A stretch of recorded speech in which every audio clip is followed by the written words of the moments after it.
Bismillahirrahmanirrahim. Assalamualaikum warahmatullahi wabarakatuh. Bismillah, alhamdulillah, wassalatu wassalamu ala habibillah Sayyidina Muhammad ibn Abdillah wa ala alihi wa sahbihi wa mawalah. Subhanaka la ilma lana illa ma 'allamtana innaka antal alimul hakim. Wa la hawla wa la quwwah إلا بالله العلي العظيم. اللهم رب اشرح لنا صدورنا ويسر لنا أمورنا واحلل عقدة من ألسنتنا يفقه أقوالنا. اللهم فقهنا في الدين وعلمنا التأويل.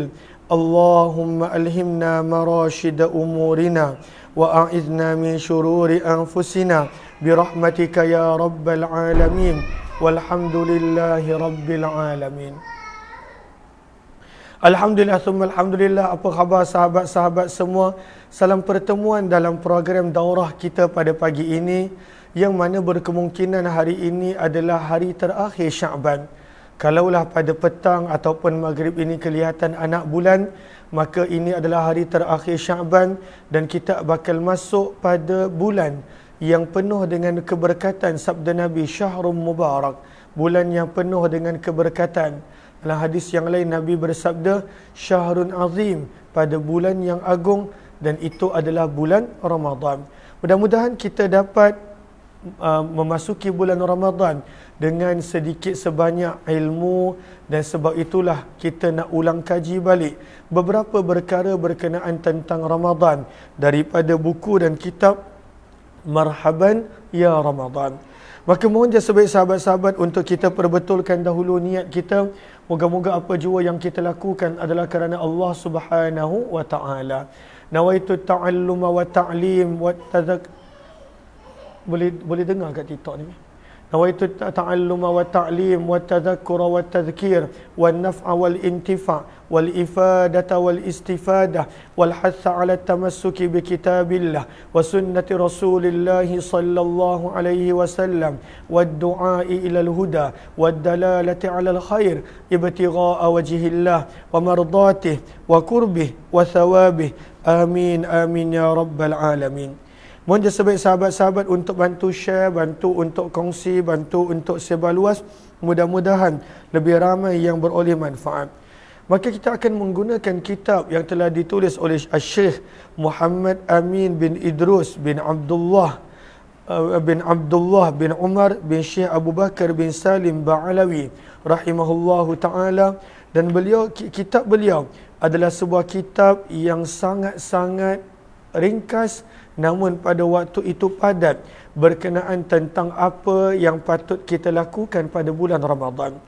Maka kita nak mulakan pada muka surat yang ke-12. Muka surat yang ke-12.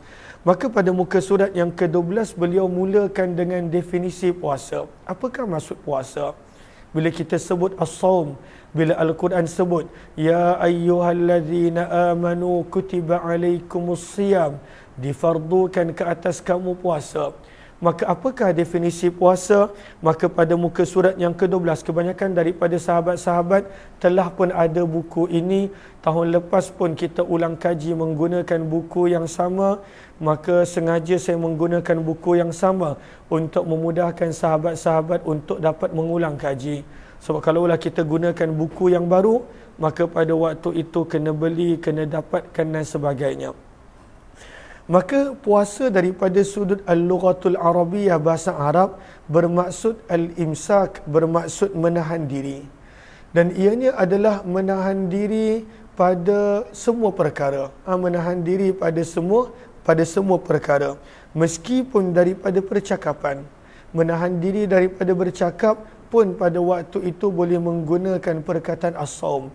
Dalilnya adalah pada surat Maryam ayat yang ke-26, apabila Nabi Zakaria bersyukur apabila mendapat anak dalam keadaan usia yang sangat lanjut, maka Nabi Zakaria berjanji pada waktu itu tidak akan berkata-kata, menahan diri daripada berkata-kata, dan Nabi Zakaria menggunakan perkataan saum.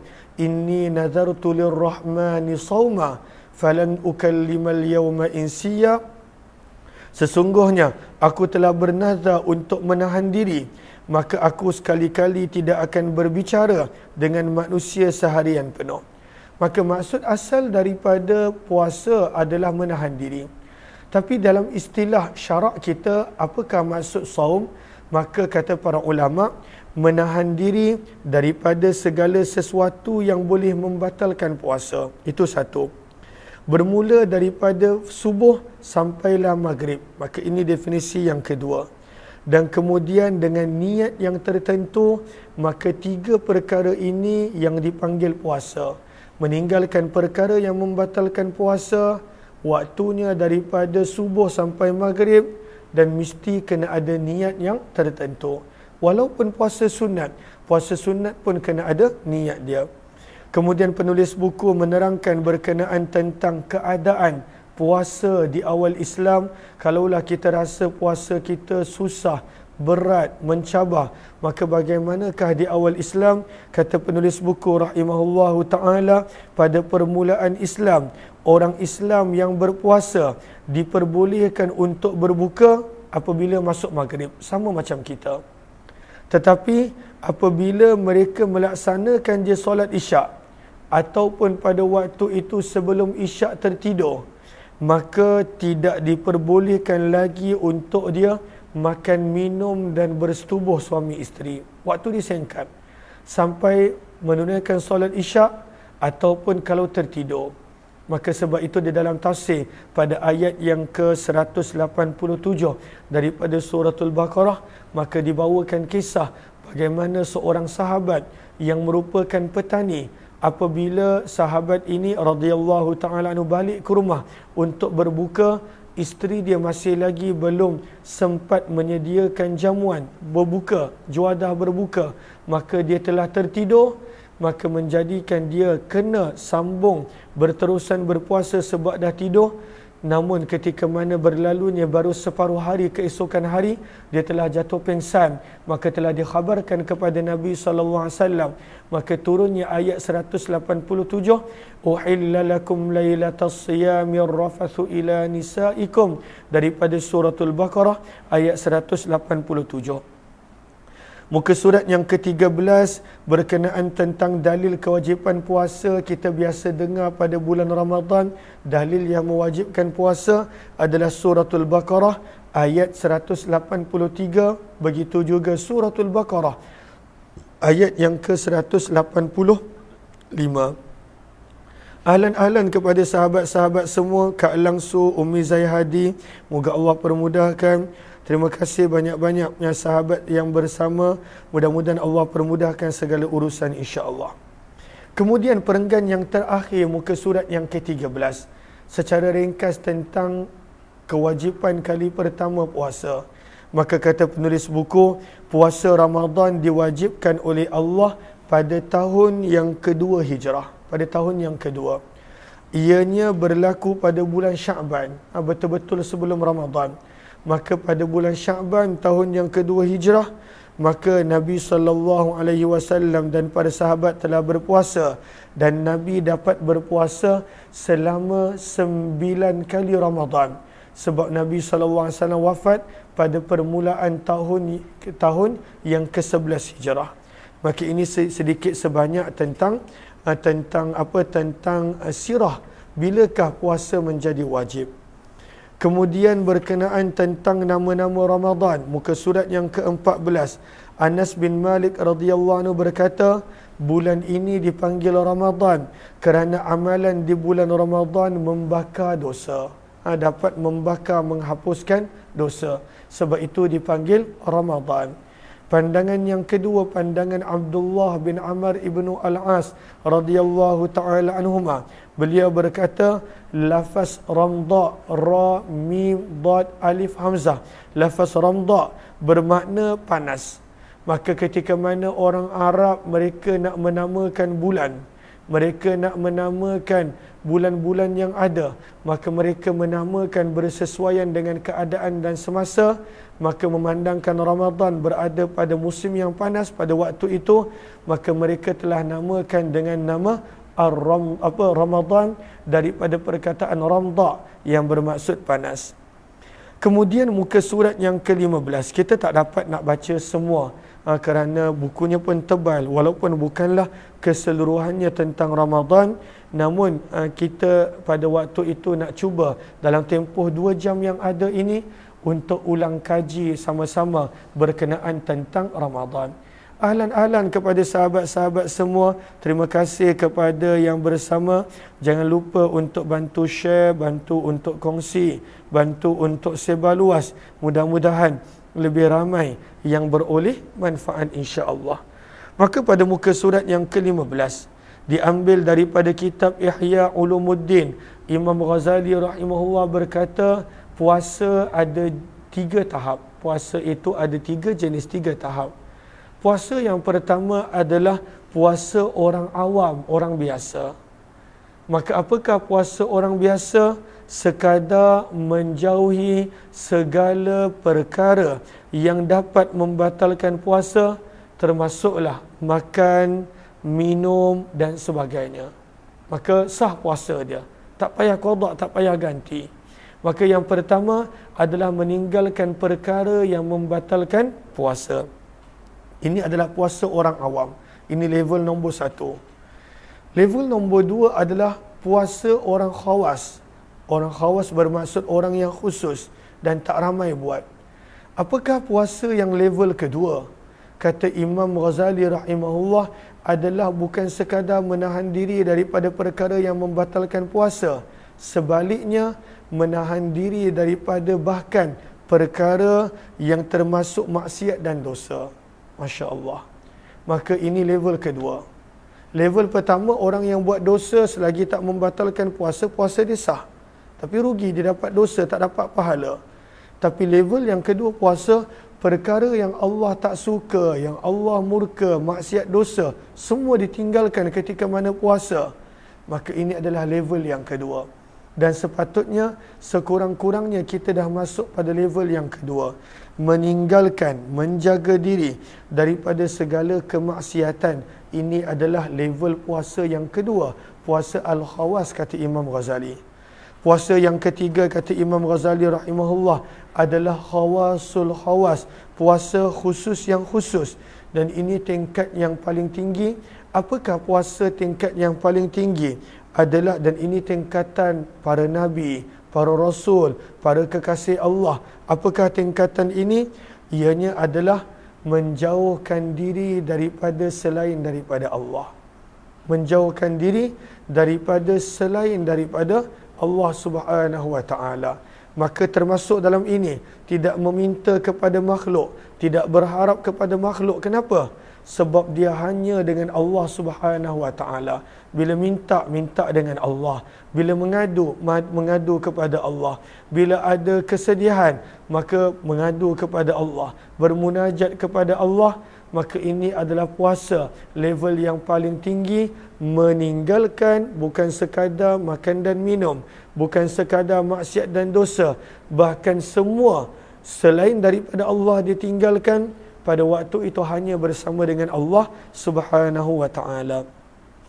Seterusnya, berkenaan tentang kelebihan-kelebihan puasa, maka kita nak baca perenggan terakhir muka surat 16. Maka ada beberapa kelebihan puasa, namun tidaklah sempat kita nak baca semua.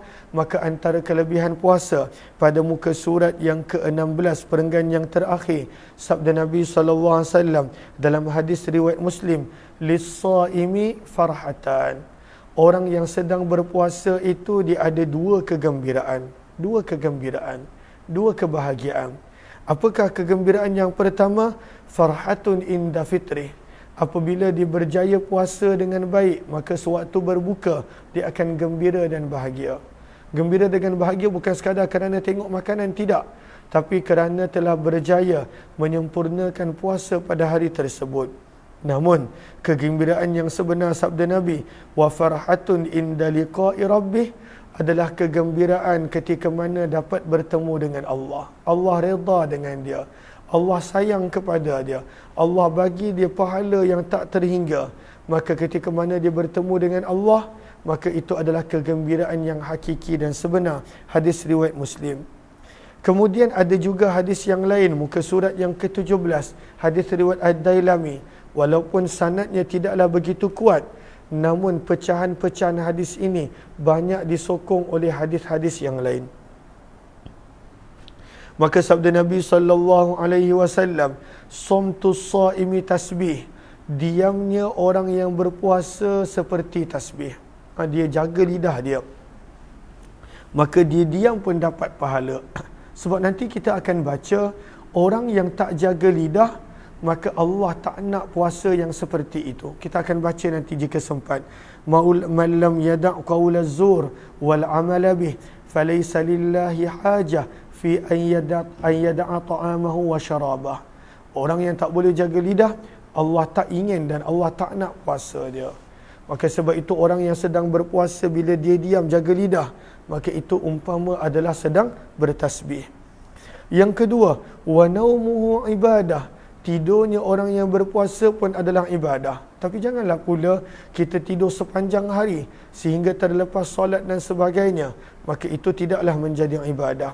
Wa du'auhu mustajab. Dan doa orang yang berpuasa diterima dan mustajab. Dan yang keempat, wa amaluhu mudha'af. Orang yang berpuasa amalannya dilipat kali ganda.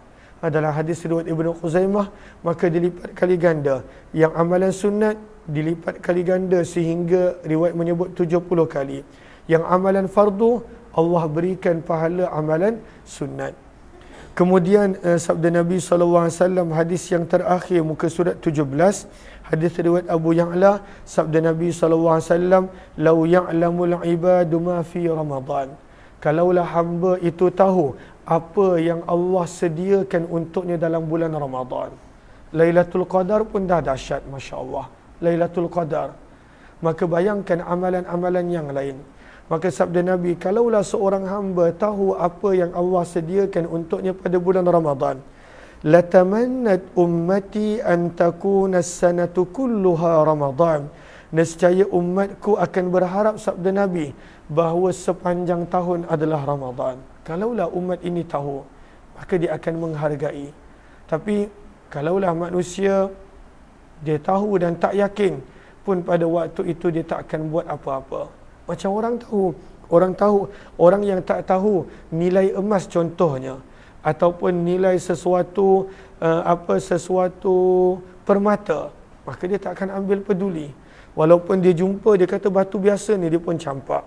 Tapi orang yang tahu nilai emas, tahu nilai permata, dia sanggup mencari, dia sanggup pada waktu itu melaburkan duit dia, dia sanggup berhari-hari, berbulan-bulan, sebab dia tahu nilai emas dan permata. Dia tahu, maka dia cari.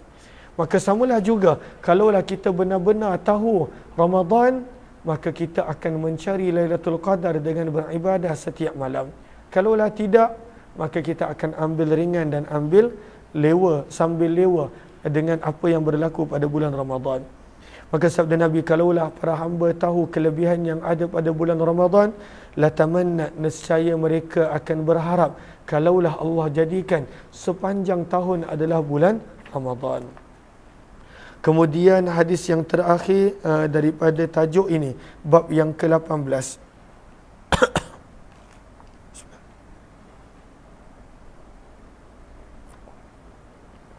Muka surat yang ke-18, minta maaf. Maka sabda Nabi SAW, demi zat yang memiliki jiwaku, iaitu Allah yang menguasaiku. Sabda Nabi, sesungguhnya aroma mulut orang yang berpuasa lebih wangi di sisi Allah daripada aroma minyak kasturi. Di sini sebenarnya nak menggambarkan cintanya Allah kepada orang yang berpuasa, sehingga bau mulut dia lebih harum di sisi Allah daripada bau kasturi. Kemudian sabda Nabi, sesungguhnya dia telah meninggalkan syahwatnya, makan dan minumnya semata-mata kerana ku, firman Allah. Dan puasa hanyalah untukku, maka aku akan memberikan pahalanya. Setiap kebaikan adalah daripada ibadahnya, maka Allah kebiasaannya melipat gandakan daripada 10 sampai 700. Okey, daripada 10 sampai 700. Itu kebiasaan ibadah. Kita buat apa-apa, Allah bagi 10 sampai 700. Tetapi puasa, sabda Nabi SAW, kecuali puasa, maka dia telah berpuasa untukku, lalu aku sendiri yang akan membalasnya, memberi pahala tanpa batas. Maka orang yang berpuasa tanpa batas pahala dia. Tidak pada waktu itu terbatas ganjaran dan pahala dia, Masya Allah. Maka ini adalah muka surat yang ke-18. Kita nak masuk pada khutbah Nabi ketika mana hari terakhir bulan Syaban. Sebab itu sengaja kita buat kali ini pada hari terakhir Syaban, walaupun sebenarnya saya pun masih lagi banyak ketinggalan daripada Jami' Tirmizi, tapi saya rasa perlu untuk ulang kaji tentang Ramadan, sebab Nabi pun pada hari terakhir Syaban, Nabi beri pesanan dan nasihat kepada para sahabat radhiyallahu taala anhum. Mudah-mudahan kita dapat menghargai Ramadan yang diberi kepada setiap daripada kita. Maka hadis ini panjang, kita baca terjemahan sahaja. Maka sabda Nabi SAW, hadis ini perawinya adalah Salman Al-Farisi radhiyallahu anhu. Maka sabda Nabi, wahai para manusia, innahu qad adhallakum syahrun mubarak, sesungguhnya telah datang bayangan bulan yang penuh keberkatan di dalamnya. Fihi lailatun khairun min alfi syahr, dalam bulan ini ada satu malam yang lebih afdal, lebih baik daripada 1000 bulan. Lebih baik daripada 1000 bulan. Lebih baik daripada 84 tahun pada waktu itu beribadah. Sebab Al-Quran sebut khairun.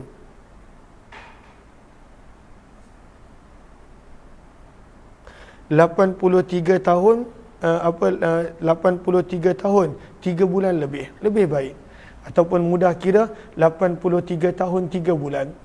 Maka tapi Allah tak sebut kadar tu pahala dia, bahkan Al-Quran sebut lebih baik. Beribadah pada malam tersebut lebih baik daripada beribadah yang Allah terima selama 83 tahun 3 bulan. Lebih baik. Sangat besar pahala dan ganjarannya. Sabda Nabi SAW, faradallahu siyamah, Allah telah mewajibkan untuk berpuasa pada siang hari. Wa ja'ala qiyama lailihi tatawu'a, dan menjadikan solat malam sebagai satu amalan sunnah. Faman tatawwa'a, barang siapa yang melakukan satu amalan sunnah pada bulan Ramadan, bi khaslatin minal khair, daripada amalan-amalan yang baik, kana kaman adda, adalah seperti orang yang menunaikan satu pahala fardu pada selain Ramadan. Satu amalan sunat, pahalanya adalah pahala fardu. Lalu kalaulah buat pahala fardu dapat apa? Sabda Nabi, waman adda, dan barang siapa yang menunaikan satu amalan fardu pada bulan Ramadan adalah seperti orang yang menunaikan 70 kali amalan fardu. Maksudnya untuk amalan fardu dilipatkan 70 kali ganda. Untuk amalan sunat pada waktu itu diberikan amalan satu fardu. Kemudian sabda Nabi SAW, fahuwa syahrus sabar, ianya adalah bulan kesabaran. Sebab itu jangan mengamuk tidak tentu pasal ataupun kawal diri, kerana ianya adalah bulan kesabaran.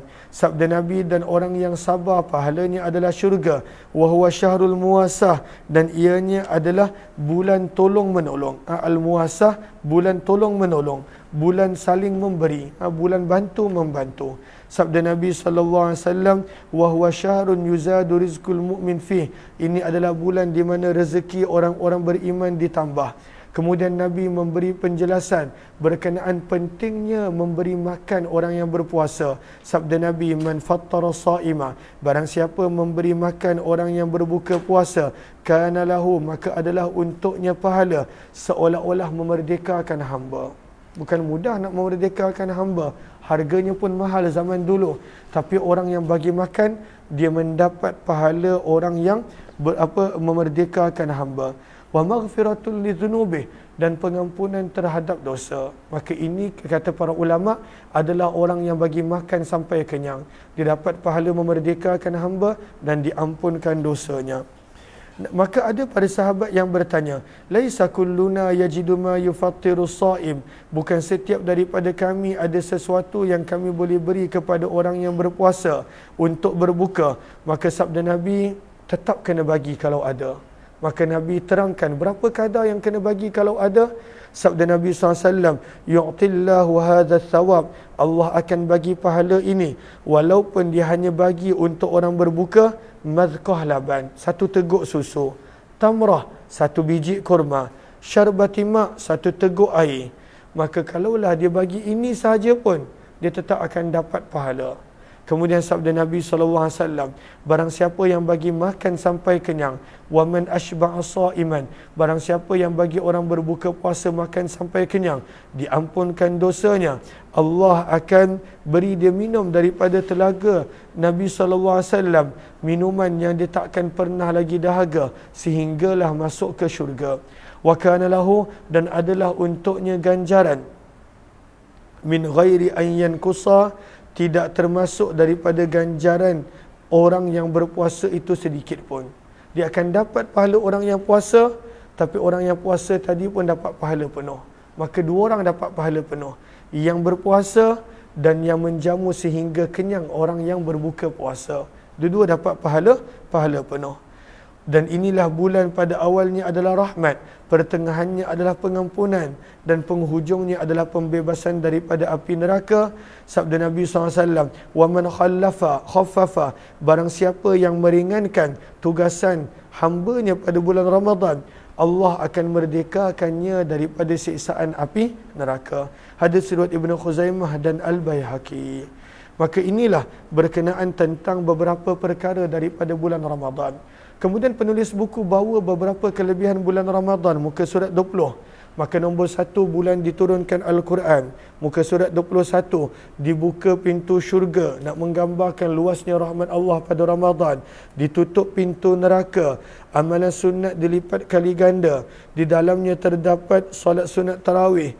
Yang keenam, pada syaitan diikat agar tidak mengganggu manusia untuk beberapa ketika, kecuali ada pandangan mengatakan apa syaitan-syaitan yang besar seperti iblis dan orang dan yang lain itu dilepaskan. Kemudian yang ke-7, ditambahkan rezeki orang yang beriman, dan yang ke-8, ianya padanya terdapat Lailatul Qadar yang lebih baik daripada 1000 bulan. Kemudian penulis buku bawakan tajuk ada 3 amalan yang pahala dia besar. Maka nanti sahabat-sahabat boleh rujuk hadis dan ayat ini. Kita sekadar nak baca bahagian atas dia sahaja.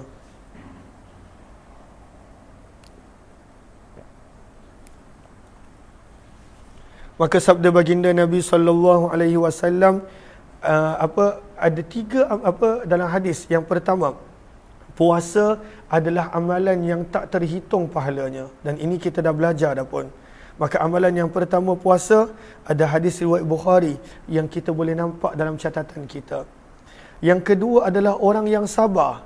Maka Allah menyebut dalam surah Az-Zumar ayat yang ke-10, bighairi hisab, disempurnakan ganjaran orang yang sabar tanpa Allah hitung berapa banyak. Maka dalam surah Az-Zumar ayat yang ke-10, yang kedua adalah amalan sabar, pahalanya tak terkira, sangat banyak. Yang ketiga adalah memaafkan orang yang buat jahat. Bukan sekadar memaafkan, bahkan berbuat baik kepada mereka. Masya Allah. Dan ini bukan mudah, sangat-sangat susah. Dan ini adalah ganjaran yang ketiga untuk orang yang melakukannya, memaafkan, berbuat baik kepada orang yang buat jahat kepadanya. Maka Allah tegaskan dalam surah Asy-Syura ayat yang ke-40.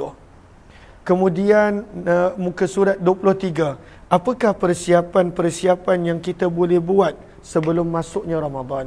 Kita nak masuk dah ni, mungkin maghrib ni, ataupun mungkin maghrib esok, kalau tak nampak anak bulan, maka kita nak buat persiapan-persiapan menyambut Ramadan.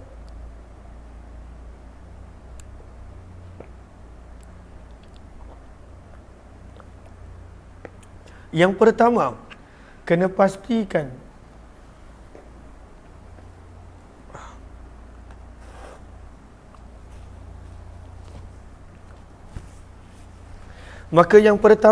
kena pastikan untuk menghilangkan semua perkara yang boleh mencegah kita daripada dapat rahmat. Kadang-kadang ini tak sedar. Kita sibuk buat baik, minta doa rahmat dan sebagainya, tapi kita sendiri ada buat perkara yang menghalang kita daripada dapat rahmat. Contohnya apa? Adalah derhaka pada ibu bapa. Itu contoh. Maka kita patut minta maaf dengan ibu bapa kita kalaulah kita ada buat silap dan sebagainya. Dan yang kedua adalah bermusuhan dengan sesama Islam tanpa sebab yang dibenarkan oleh syarak. Ini pun biasa. Yang ketiga, sombong. Ini pun adalah penyebab kepada terhalangnya daripada rahmat dan banyak lagi sebenarnya. Yang kedua, kena memperbanyakkan niat-niat yang baik. Kadang-kadang kita nak buat satu amalan tu dah biasa. Banyakkan niat, fikir apakah niat yang baik, kerana setiap niat ada pahala yang tersendiri. Innamal a'malu binniyat. Sebab itu niat pun dibawakan plural, kerana niat pun boleh pelbagai untuk kadang-kadang satu-satu amalan. Yang ketiga, berazam menjadikan Ramadan ini lebih baik daripada tahun-tahun sebelum ini. Yang keempat, tinggalkanlah benda yang boleh menjadikan kita lalai leka, menjadikan kita malas dalam beribadah. Aplikasi-aplikasi di handphone kita padamkan seketika. Pada waktu itu Allahumma salli ala Sayyidina Muhammad, grup-grup yang menjadikan kita sibuk, maka tinggalkan seketika. Maka tinggalkan perkara yang boleh menjadikan kita lalai, leka dan malas. Dan yang kelima, memperbanyakkan untuk menghadiri majlis-majlis ilmu, majlis-majlis tadarus, majlis-majlis yang baik pada bulan Ramadan. Kemudian pada muka surat yang ke-23 dibawakan tentang hukum-hukum puasa. Maka sebenarnya ada beberapa puasa. Ada puasa yang wajib, ada yang sunat, ada yang makruh dan juga ada yang haram.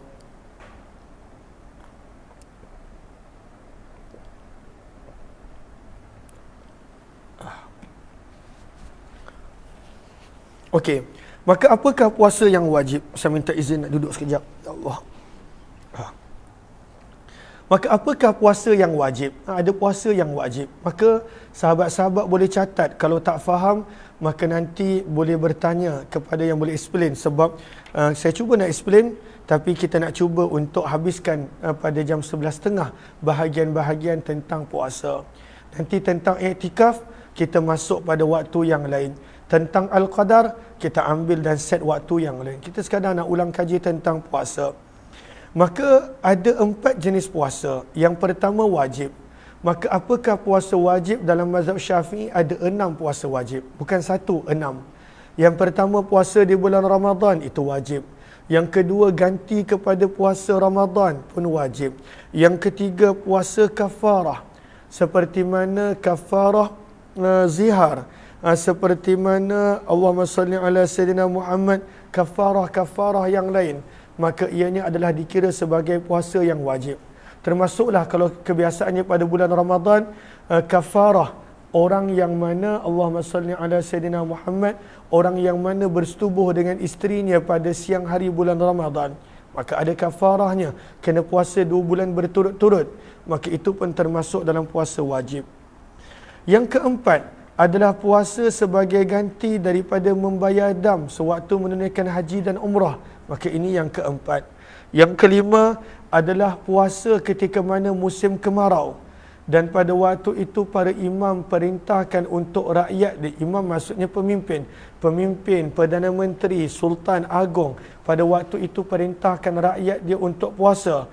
Maka ketika mana kemarau, maka bila pemerintah perintahkan untuk puasa, puasa itu pun dikira wajib. Kalaulah tak puasa, maka berdosa orang tersebut.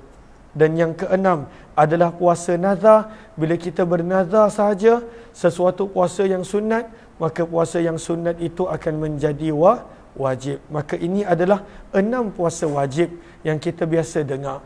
Kemudian puasa yang sunat ada 3. Sahabat-sahabat boleh tengok, ada puasa sunat yang hanya sunat setahun sekali. Dan ini pun kita nak sangat jaga. Puasa 10 Muharram, 9 Zulhijjah. Dan juga puasa pada 6 hari daripada bulan Syawal. Ini contoh-contoh puasa sunat yang setahun sekali. Ada puasa sunat yang sebulan sekali. Contohnya puasa pada hari putih. Apakah itu Ayyamul Bid, hari putih? Ianya adalah 13, 14, 15 daripada setiap bulan hijrah. Maka itu dipanggil puasa hari putih. Dan yang ketiga, ada juga puasa yang sunat seminggu sekali. Dan ini semua kita tahu, puasa pada hari Isnin dan Khamis. Kemudian yang ketiga, yang pertama puasa wajib ada 6, puasa sunat ada 3 kategori, dan puasa yang makruh. Apakah puasa yang makruh? Maka contohnya berpuasa pada hari Jumaat sahaja, berpuasa pada hari Sabtu sahaja, maka ini adalah makruh. Maka kenapakah ia makruh? Muka surat 25, kerana sabda Nabi, la yasum ahadukum yaumal jum'ah, janganlah sesiapa di antara kalian yang berpuasa pada hari Jumaat, sabda Nabi, kecuali puasanya itu adalah berpuasa sehari sebelum Jumaat ataupun berpuasa sehari selepas Jumaat. Maka tak digalakkan untuk puasa pada hari Jumaat semata-mata. Dan yang kedua adalah puasa hari Sabtu je. Kenapa tak boleh? Sebab ianya adalah hari keagungan orang-orang Yahudi. Puasa hari Ahad sahaja, suka-suka sunat, maka tidak boleh kerana ianya mengagungkan hari kepercayaan orang Nasrani. Tapi kalaulah kita puasa qada, boleh je. Kalaulah kita puasa ganti, tak ada masalah. Ini adalah puasa sunat, tak digalakkan pada hari Jumaat, pada hari Sabtu dan juga pada hari Ahad. Apakah larangan yang Nabi larang puasa pada hari Sabtu? Hadis riwayat Tirmizi, sabda Nabi, la tasumu yaumas sabti, janganlah kamu berpuasa pada hari Sabtu kecuali puasa yang telah difardukan ke atas kamu, illa fi mafturida alaikum. Kemudian puasa yang haram, ada puasa yang haram. Maka ada puasa haram dia masih sah, dan ada puasa yang haram yang pada waktu itu tidak sah. Apakah maksud haram? Dapat dosa. Apakah maksud makruh? Tak dapat pahala. Untuk mudah faham, maka ada puasa haram dan sah. Ini untuk wanita. Maka berhati-hati kalaulah wanita suami dia ada bersama dengan dia, ada di rumah. Maka untuk wanita berpuasa, dia kena minta izin suami dia. Dia kena maklumkan kepada suami dia. Terima kasih banyak-banyak Soni Wahida bagi ketupat. Nak raya dah ketupat. Okay. Tahun ni masak ketupat. Masak ketupat insya-Allah. Okey. Allahumma salli ala Sayyidina Muhammad. Maka ada puasa yang haram, dosa, tapi masih lagi sah. Apakah contohnya? Kata para ulama, sebab Nabi pun dalam hadis sebut, seorang wanita kalaulah suami dia berada bersama dengan dia, dia mesti minta izin suami dia untuk berpuasa. Kecualilah puasa Ramadan tak perlu minta izin. Sebab itu puasa memang pada waktu dia. Cuma puasa sunat dan sebagainya, maka kena minta izin suami dia. Dan yang kedua, ada puasa yang haram dan sah pun tidak. Dan apakah puasa yang haram dan sah pun tidak? Ada 5 hari. Yang pertama, sahabat-sahabat boleh catat, hari raya puasa 1 Syawal. Maka jangan puasa pada waktu tu, tak boleh, haram. Yang kedua, hari raya haji 10 Zulhijjah pun tak boleh. Dan yang ketiga adalah hari-hari tasyrik. Hari-hari tasyrik ada 3 hari, 11, 12, 13 Zulhijjah daripada bulan Zulhijjah. Maka ini adalah tiga hari. Maka total ada 5 hari yang tak boleh puasa. Apakah dalilnya? Kita boleh nampak pada muka surat yang ke-26, dalil untuk puasa 1 Syawal dan 10 Zulhijjah, raya puasa dan raya haji, adalah hadis riwayat Muslim. Sabda Nabi SAW pada muka surat yang ke-26, naha an siyami yaumain, Nabi melarang daripada puasa selama 2 hari, hari raya Idul Adha dan Idul Fitri. Sementara puasa pada hari tasyrik, apakah dalilnya? Dalilnya adalah hadis riwayat Abu Ya'la, ayyamut tasyrik ayyamu aklin wa syurbin wa salah fala yasumanna fiha ahadun. Jangan ada sesiapa di antara kalian berpuasa pada hari tasyrik, iaitu 11, 12, 13 daripada bulan Zulhijjah. Okey. Maka apakah lagi puasa yang haram dan tak sah? Haram dan tak sah.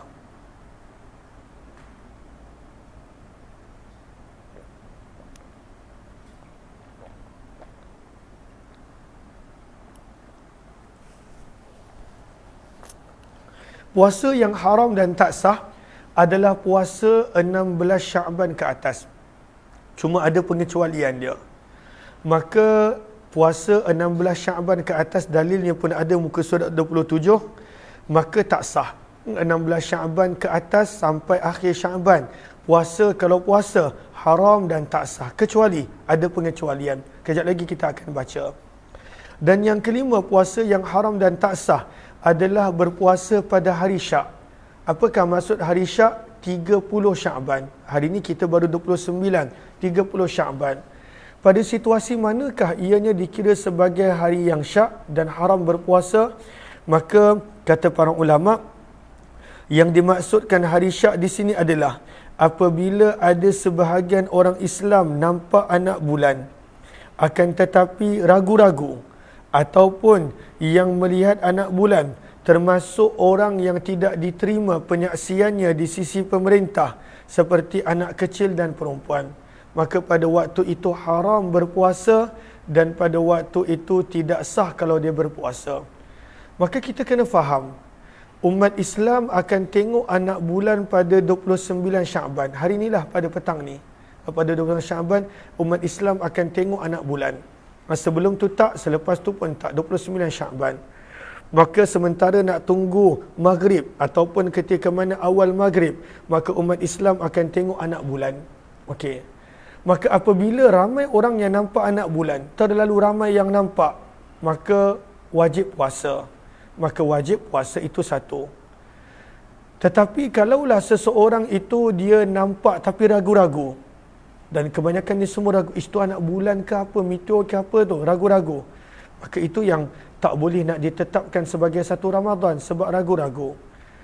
Dan cara yang kedua untuk sabit Ramadan adalah dengan seorang sahaja nampak dan dia maklumkan kepada pemerintah, dan pemerintah yang buat keputusan untuk puasa. Tetapi untuk pemerintah buat keputusan, dia hanya terima penyaksian daripada orang yang dia boleh terima. Kanak-kanak tak boleh.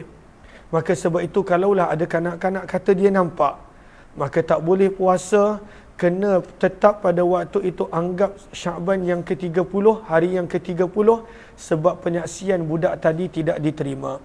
Okey, kita mula masuk pada muka surat yang ke-27. Kenapa haram berpuasa 16 Syakban ke atas, dan apakah dalil dia? Maka jom kita lihat muka surat 27. Faham setakat ni? Ahlan kepada sahabat-sahabat yang baru join, mohon jasa baik untuk bantu share, bantu untuk kongsi, bantu untuk sebar luas. Mudah-mudahan lebih ramai yang beroleh manfaat, insya-Allah. Okey. Maka kenapa 16 Syakban ke atas tidak boleh berpuasa? Haram hukum dia. Dan kemudian pada waktu itu tak dapat pahala dan puasanya pun tak sah. Maka ada sepotong hadis riwayat Musnad Ahmad, Abu Daud dan Tirmizi. Sabda Nabi, "Idzan tasafa Sya'ban", apabila telah berlalu separuh Sya'ban, "Fala tasumu", maka jangan kamu berpuasa sehingga masuknya Ramadan. Nabi tak benarkan puasa. Dan separuh Sya'ban adalah 15 hari bulan. Bererti 16 hari bulan ke atas dah tak boleh berpuasa, sebab Nabi larang untuk berpuasa kecuali. Kecuali ni penting, dan kecuali ni yang kita nak faham. Maka ada beberapa keadaan yang boleh puasa walaupun 16 Sya'ban ke atas. Dan sahabat-sahabat ni pun tahu benda ini. Apakah perkara yang boleh walaupun 16 Sya'ban ke atas? Yang pertama adalah puasa wajib. Contohnya puasa ganti, puasa qada, puasa Allahumma salli ala sayyidina Muhammad, kafarah, puasa nazar, maka puasa wajib boleh. Puasa wajib boleh untuk dilakukan selepas daripada 16 Sya'ban ke atas. Itu satu. Lalu kalaulah bukan puasa wajib, maka tidak boleh. Yang kedua, boleh untuk orang yang telah mempunyai kebiasaan. Dia memang biasa puasa Isnin dan Khamis. Dia memang puasa pada hari-hari yang tertentu. Maka jawapan dia adalah boleh. Tapi kalaulah seseorang itu dia tidak biasa, dia tak pernah berpuasa, jarang, maka tidak boleh untuk dia berpuasa pada hari Isnin dan Khamis 16 Sya'ban ke atas. Dan yang ketiga, siapakah orang yang dibenarkan untuk berpuasa 16 Sya'ban ke atas? Adalah orang yang berpuasa berturut-turut semenjak sekurang-kurangnya daripada 15 Sya'ban. Maka kalaulah dia berturut-turut 15, 16, 17, 18, 19, 20, semuanya boleh. Tapi kalaulah dia terputus, maka tak boleh. Maka contoh 21 dia tak puasa, maka 22 ke atas dah tak boleh. Dia mesti berturut-turut tanpa terputus sebelum daripada 16 Syaban, iaitu 15 Syaban kena mula puasa, maka pada waktu itu adalah boleh. Okey. Kemudian berkenaan tentang muka surat yang ke-29, tertib darjat keutamaan bulan-bulan hijrah. Bulan mana yang paling afdal? Kata para ulama, bulan yang paling afdal dalam kalender Islam adalah bulan Ramadan, kemudian baru Muharram dan juga bulan-bulan yang lain. Kemudian berkenaan tentang ada beberapa kelebihan waktu yang ada kelebihan. Maka kata penulis buku muka surat yang ke-30, waktu yang paling afdal dalam tempoh setahun adalah pada bulan Ramadan.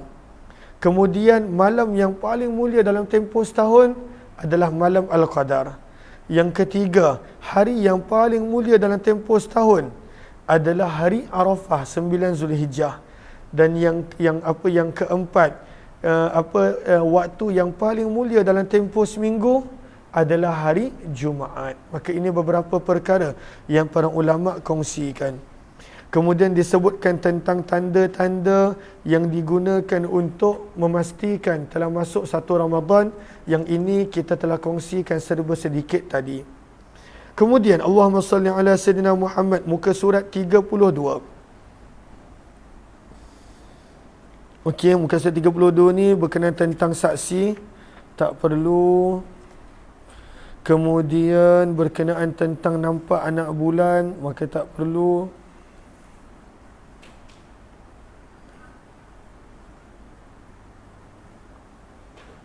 Muka surat 37.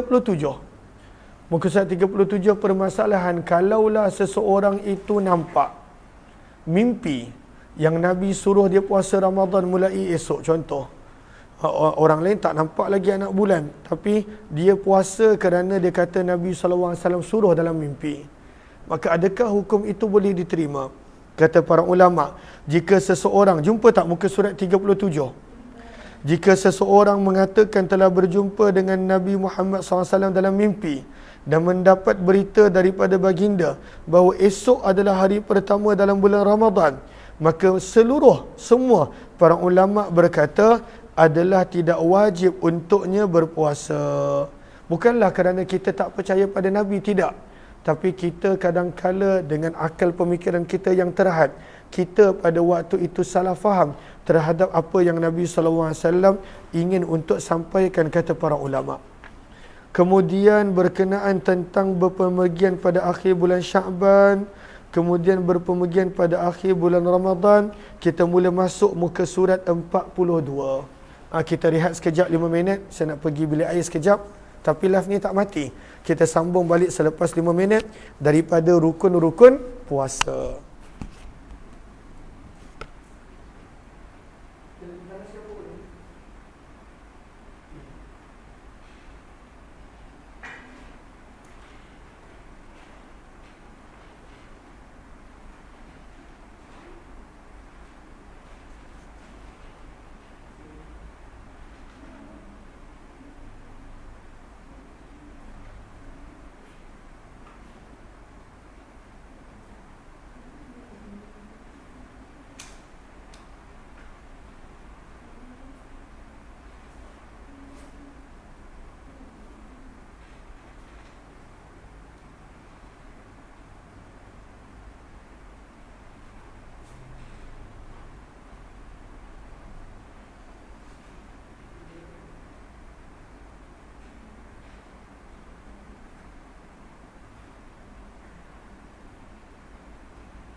Allahumma salli ala habibina Muhammad wa ala alihi washabihi ajma'in.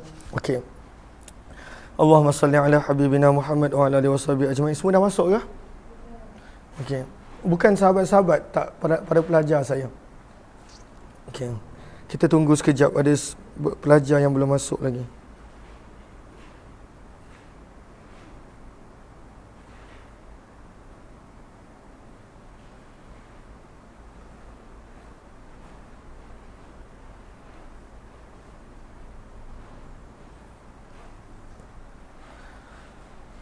Okey, kita dah mula nak masuk pada bab yang kedua berkenaan tentang rukun-rukun puasa.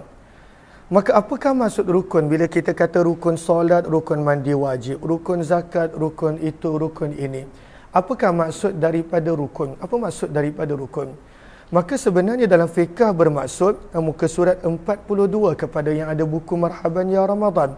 Maka rukun puasa adalah amalan-amalan yang wajib dilakukan agar ibadah itu sah, dan jika ditinggalkan maka ibadah menjadi tak sah. Itu kepentingan rukun. Kalau buat sah, kalau tinggalkan tak sah, dan dia tidak ada pada waktu itu boleh digantikan dengan benda yang lain, maka ianya itu dipanggil rukun. Maka rukun puasa ada berapa? Tak banyak, hanya ada 2 sahaja. Rukun puasa hanya ada 2. Apakah 2 rukun puasa? Pada muka surat 42 nombor 1, iaitu niat. Dan pada muka surat yang ke-45 nombor 2, iaitu meninggalkan perkara yang membatalkan puasa. Maka rukun puasa ada 2. Niat, nombor 2 meninggalkan perkara-perkara yang membatalkan puasa. Maka berkenaan tentang niat, maka kata para ulama, maka semua puasa wajib niat. Mesti kena ada niat. Sama ada puasa sunat, mesti kena ada niat. Puasa wajib lagi-lagi, mesti kena ada niat. Sebab itu di dalam definisi puasa yang kita dah baca pada muka surat yang ke-12, apakah yang dipanggil puasa? Meninggalkan perkara yang membatalkan puasa, bermula daripada subuh hingga maghrib, dan mesti kena ada niat-niat yang tertentu. Maka mesti kena ada niat, sama ada puasa sunat ataupun puasa wajib. Maka berkenaan tentang niat, Allahumma salli ala habibina Muhammad wa ala alihi washabihi ajma'in. Maka berkenaan tentang niat, maka niat niat sebenarnya adalah lintasan hati. Adapun apa yang digalakkan dalam mazhab Syafi'i untuk sebut dan lafaz, itu untuk membantu agar mudah berada dalam lintasan hati. Tapi kalaulah untuk sebahagian kes yang terpencil, ada orang bila dia sebut niat, dia lafazkan niat, menjadi lebih terganggu dan was-was, maka tak perlu lafaz dan sebut. Kerana itu pada waktu itu hanya akan menambahkan was-was dan terus niat di dalam hati sahaja. Maka apakah contoh sekurang-kurang niat? Sekurang-kurang niat apa? Maka niat yang paling sekurang-kurangnya mesti ada dalam hati bila nak puasa adalah nawaitu sauma ghadan min Ramadan. Aku berniat puasa esok daripada Ramadan. Aku berniat puasa esok daripada bulan Ramadan. Kenapa disebut esok? Sebab kita boleh niat daripada maghrib, kita boleh berniat daripada malam. Maka kalaulah kita berniat daripada malam, maka niatnya begitu. Sahaja aku berniat puasa esok daripada Ramadan. Tapi kalaulah kita dah niat sebelum subuh baru kita nak niat, kita tak perlu sebut esok. Sebab bukan esok, dah dekat nak subuh. Maka sahaja aku berniat puasa hari ini daripada bulan Ramadan. Maka perkataan esok hanya kalaulah kita niat daripada malam, daripada maghrib. Tapi kalaulah kita berniat sebelum subuh, ketika mana bersahur, maka tidak perlu menyebut esok, sebaliknya menyebut hari ini. Maka apakah sekurang-kurang niat? Ada nawaitu, ada al-qasdu. Adanya pada waktu itu akan ta'yin bila, hari ini ataupun esok. Dan yang ketiga, mesti sebut puasa ini adalah puasa Ramadan. Sebab dia boleh jadi banyak jenis puasa. Dan puasa wajib pun dalam mazhab Syafi'i ada 6 kategori yang kita telah kongsikan tadi. Tapi kalaulah nak lafaz yang panjang, itu kita dah biasa dengar, bahkan dah menjadi nasyid. Nawaitu sauma ghadin, nawaitu sauma ghadin, maka itu adalah lafaz niat yang panjang. Okey, bilakah waktu niat puasa? Muka surat 43. Maka waktu niat untuk puasa wajib adalah bermula daripada maghrib sampailah sebelum daripada subuh. Sebelum masuknya subuh. Maka untuk puasa wajib itu waktu dia bermula daripada selepas maghrib sampailah sebelum daripada subuh. Dan adakah kena berniat setiap malam? Setiap malam kena niat. Apakah dalil setiap malam kena niat? Dan apakah dalil yang membolehkan niat daripada maghrib, daripada waktu malam? Hadis Nabi SAW, hadis riwayat Abu Dawud, Nasa'i dan Ibnu Majah, sabda Nabi SAW, "Man lam yubayyitus siyam," barang siapa yang tidak berniat puasa daripada waktu malam. At-tabyid bermaksud waktu malam. Maka malam dalam Islam bermula daripada maghrib. Sebab itu diharuskan berniat daripada maghrib. Maka sabda Nabi, barang siapa yang tidak berniat daripada malam, qabla tulu'il fajar, sebelum daripada terbitnya subuh, fala siyamalah, maka puasanya tidak diterima. Tak sah puasanya. Maka kalau dalam bulan Ramadan, setiap malam kena niat puasa. Setiap malam kena niat puasa. Ataupun setiap kali sebelum subuh kena niat puasa. Daripada puasa Ramadan, bermula daripada maghrib dah boleh niat, hinggalah sebelum daripada subuh. Hadis riwayat Abu Daud, Nasa'i dan Ibnu Majah. Okey, timbul persoalan pada muka surat 43. Kalaulah diniat serentak dengan azan, diniat serentak dengan azan, contohnya Allah, dia baru nak niat, ataupun pada waktu tu dia tak dengar azan tapi dia tengok jam, ketika mana dia nak niat pada waktu tu dah masuk subuh, maka adakah sah niat dia? Sebab dalam hadis Nabi sebut qabla tulu'il fajar. Tapi bagaimana kalaulah bersamaan dengan terbitnya fajar? Maka kata para ulama, jika seseorang tak kala niat puasa wajib bersamaan dengan terbitnya fajar, maka hukum puasanya adalah tidak sah. Mengikut kalau hukum asalnya tak sah. Sebab Nabi menyebut at-tabyid di dalam hadis, dan Nabi menyebut qabla tulu'il fajar dalam hadis. Maka hukum asalnya tak sah. Itu hukum asal. Kalaulah pada waktu itu dia berniat bersamaan dengan fajar, masuknya fajar, maka tak sah puasa dia. Tapi nanti jangan risau, kita lihat pandangan-pandangan yang lain yang kita akan baca. Okey. Sebab itu dalam kitab Tuhfatul Muhtaj disebut fayajibu iqtiranuha, maka wajib untuk disamakan niat dengan melakukan sesuatu yang diniatkan, illa fi saum, kecuali dalam puasa. Dalam puasa niat tidak boleh bersama dengan masuknya subuh, tak boleh. Kena sebelum daripada subuh. Muka surat yang ke-44. Okey, nanti kita akan kembali kepada niat puasa wajib. Jangan risau, masih lagi belum habis. Penulis buku nak kupaskan dulu tentang niat puasa sunat. Niat puasa wajib dah faham ke? Okey. Apakah niat puasa sunat?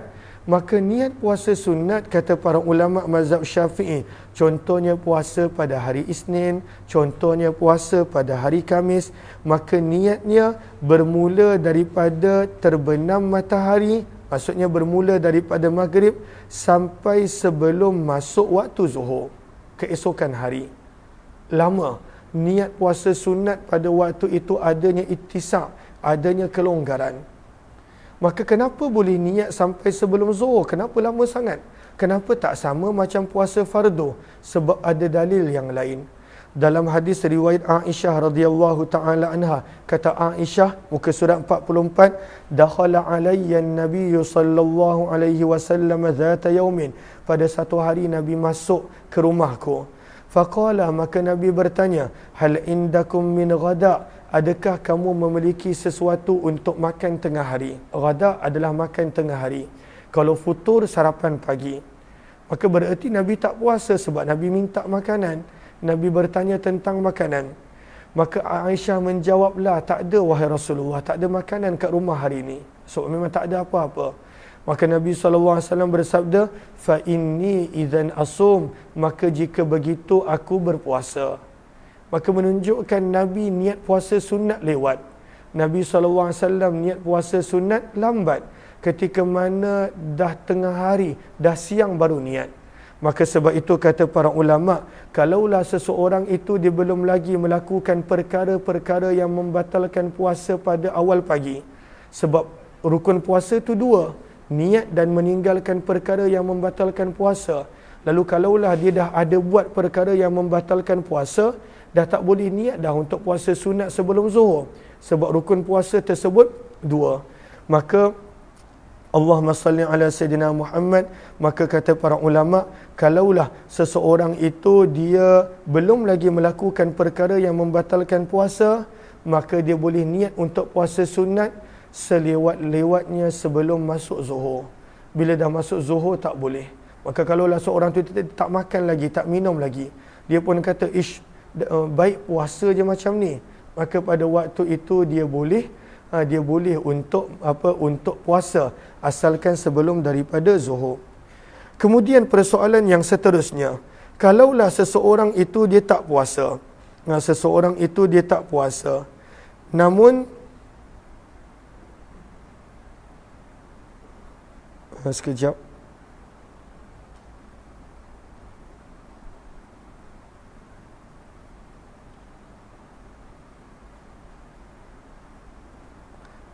Safi.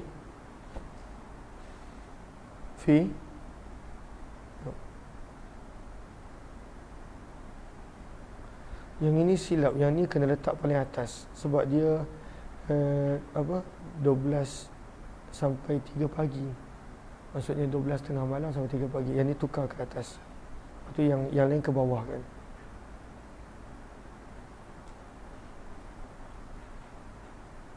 Lepas tu yang bentuk lebar tak ada. Kau tanya kalau boleh. Okey, Allahumma salli ala habibina Muhammad. Permasalahan yang seterusnya, kalaulah seseorang itu tak niat puasa tapi makan sahur. Maka sebab itu kata para ulama, ada beberapa situasi yang perlu kita faham. Jika seseorang makan sahur kerana nak berpuasa, dia makan sahur. Yang kedua, dia minum pada waktu sahur agar tidak haus untuk berpuasa. Yang ketiga, dia tak nak makan kerana khawatir telah masuk subuh. Maka perkara-perkara yang seperti ini, 3 contoh ini, maka sudah cukup dikira sebagai ganti daripada niat puasa. Dah cukup dikira sebagai niat. Dia tak perlulah nak ada dalam hati dia gambaran nawaitus sauma ghadan min Ramadan, tak perlu. Sebab dia buat ini dah menggambarkan dia tahu dia nak puasa. Dia bersahur, dia minum, dia tak nak makan kerana takut dah masuk waktu. Maka sebab itu dalam kitab Al-Manhajul Qawim disebutkan, walau tasahhara liyasuma aw syariba lidaf'il atash aw imtana'a min nahwil akli khawfal fajar kafahu dhalika, itu dah itu cukup dikira sebagai pengganti niat. Maka jangan risau kalaulah ada orang dia cepat-cepat makan sebelum masuk waktu dan dia rasa dia tak sempat niat, maka makan sahur itu dah dikira sebagai ganti niat puasa. Minum dah dikira sebagai ganti niat puasa. Jelas ke jelas? Okey. Kita dah selesai dah perbahasan berkenaan tentang niat. Cumanya niat sebulan Ramadan kejap lagi kita akan tiba. Kita nak masuk dulu kepada rukun yang kedua. Apakah rukun yang pertama? Ulang balik. Kuat-kuat sikit. Rukun yang pertama. Rukun yang kedua. Okey, apakah dalilnya? Maka kata para ulama, dalilnya adalah sabdaan Nabi SAW, man nasiya wa huwa sha'im fa akala aw shariba falyutimma shawmah fa innama at'amahu Allah wa saqah. Antara perkara yang membatalkan puasa adalah seseorang yang makan dan minum dengan sengaja. Itu perkara yang membatalkan puasa. Tetapi kalaulah dia makan dan minum tak sengaja, dia terlupa, maka sabda Nabi, barang siapa yang lupa ketika mana makan dan minum sedangkan dia berpuasa, maka sabda Nabi tak mengapa, lanjutkanlah puasanya kerana yang bagi dia makan dan minum dalam keadaan lupa tadi adalah Allah, maka tak batal puasa dia. Maka apakah perkara yang membatalkan puasa? Nanti kita akan baca jika sempat. Kita akan baca pada muka surat yang ke-104. Perkara yang membatalkan puasa ada pada muka surat 104. Kemudian Allahumma salli ala Sayyidina Muhammad. Timbul soalan. Kan kita dah sebut tadi, bilakah niat paling awal boleh untuk puasa wajib? Bermula daripada maghrib. Terbenam dia matahari dah boleh. Maka timbul soalan. Kalaulah contoh saya niat ketika mana maghrib saya niat. Terbenam dia matahari, waktu maghrib saya niat. Kemudian Allahumma salli ala sayyidina Muhammad.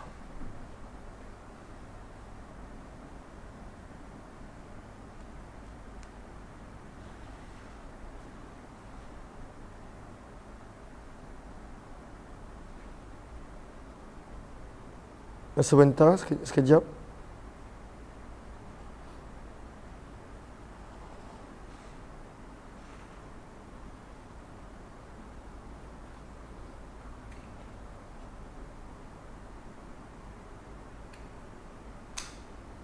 Ikut yang ni. Suruh ikut yang punya. Ya, Aminah apa? Okey. Allahumma salli ala habibina Muhammad wa ala alihi washabi ajma'in. Okey, mana tadi? Okey. Kalaulah seseorang tu diniat waktu maghrib, dia niat. Dan kemudian pada waktu malam dia bersetubuh ataupun melakukan perkara yang membatalkan puasa, tapi dia dah niat awal untuk puasa esok. Adakah perkara itu membatalkan niat dia? Kerana dia telah buat perkara yang membatalkan puasa. Maka sebab itu disebutkan di sini, jika seseorang telah niat berpuasa wajib setelah solat maghrib, seperti puasa Ramadan, maka setelah itu boleh baginya melakukan perkara yang tidak membatalkan niat. Dan perkara ni tak membatalkan niat. Apakah perkara yang tidak membatalkan niat? Contohnya makan, minum, tidur, bersetubuh suami isteri. Maka pada waktu itu semua benda ni tak membatalkan niat. Walaupun perkara ni membatalkan puasa, tetapi perkara ini tidak dikira membatalkan niat. Cumanya kalaulah dia nak tenangkan diri dia niat sekali lagi ketika mana waktu sahur.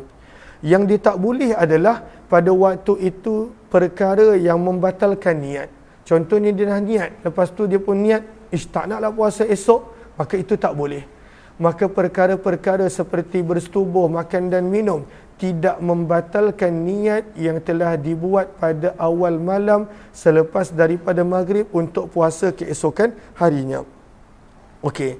Kemudian muka surat 46 berkenaan tentang puasa berniat setiap malam dan juga berniat sebulan. Ini yang perlu untuk kita jelas.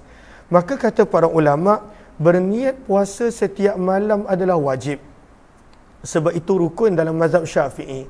Itu adalah rukun dalam mazhab Syafi'i. Kalau tak buat maka tak sah. Maka setiap malam wajib berniat untuk puasa wajib. Seperti puasa Ramadan.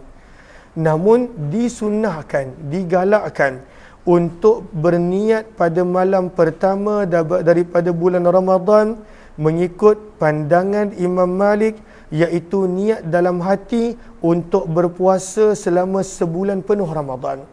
Dan Imam Malik hanya menyebut berniat sebulan hanya boleh ketika mana malam pertama. Sebab itu kalaulah malam ni semua para pelajar kena niat puasa sebulan.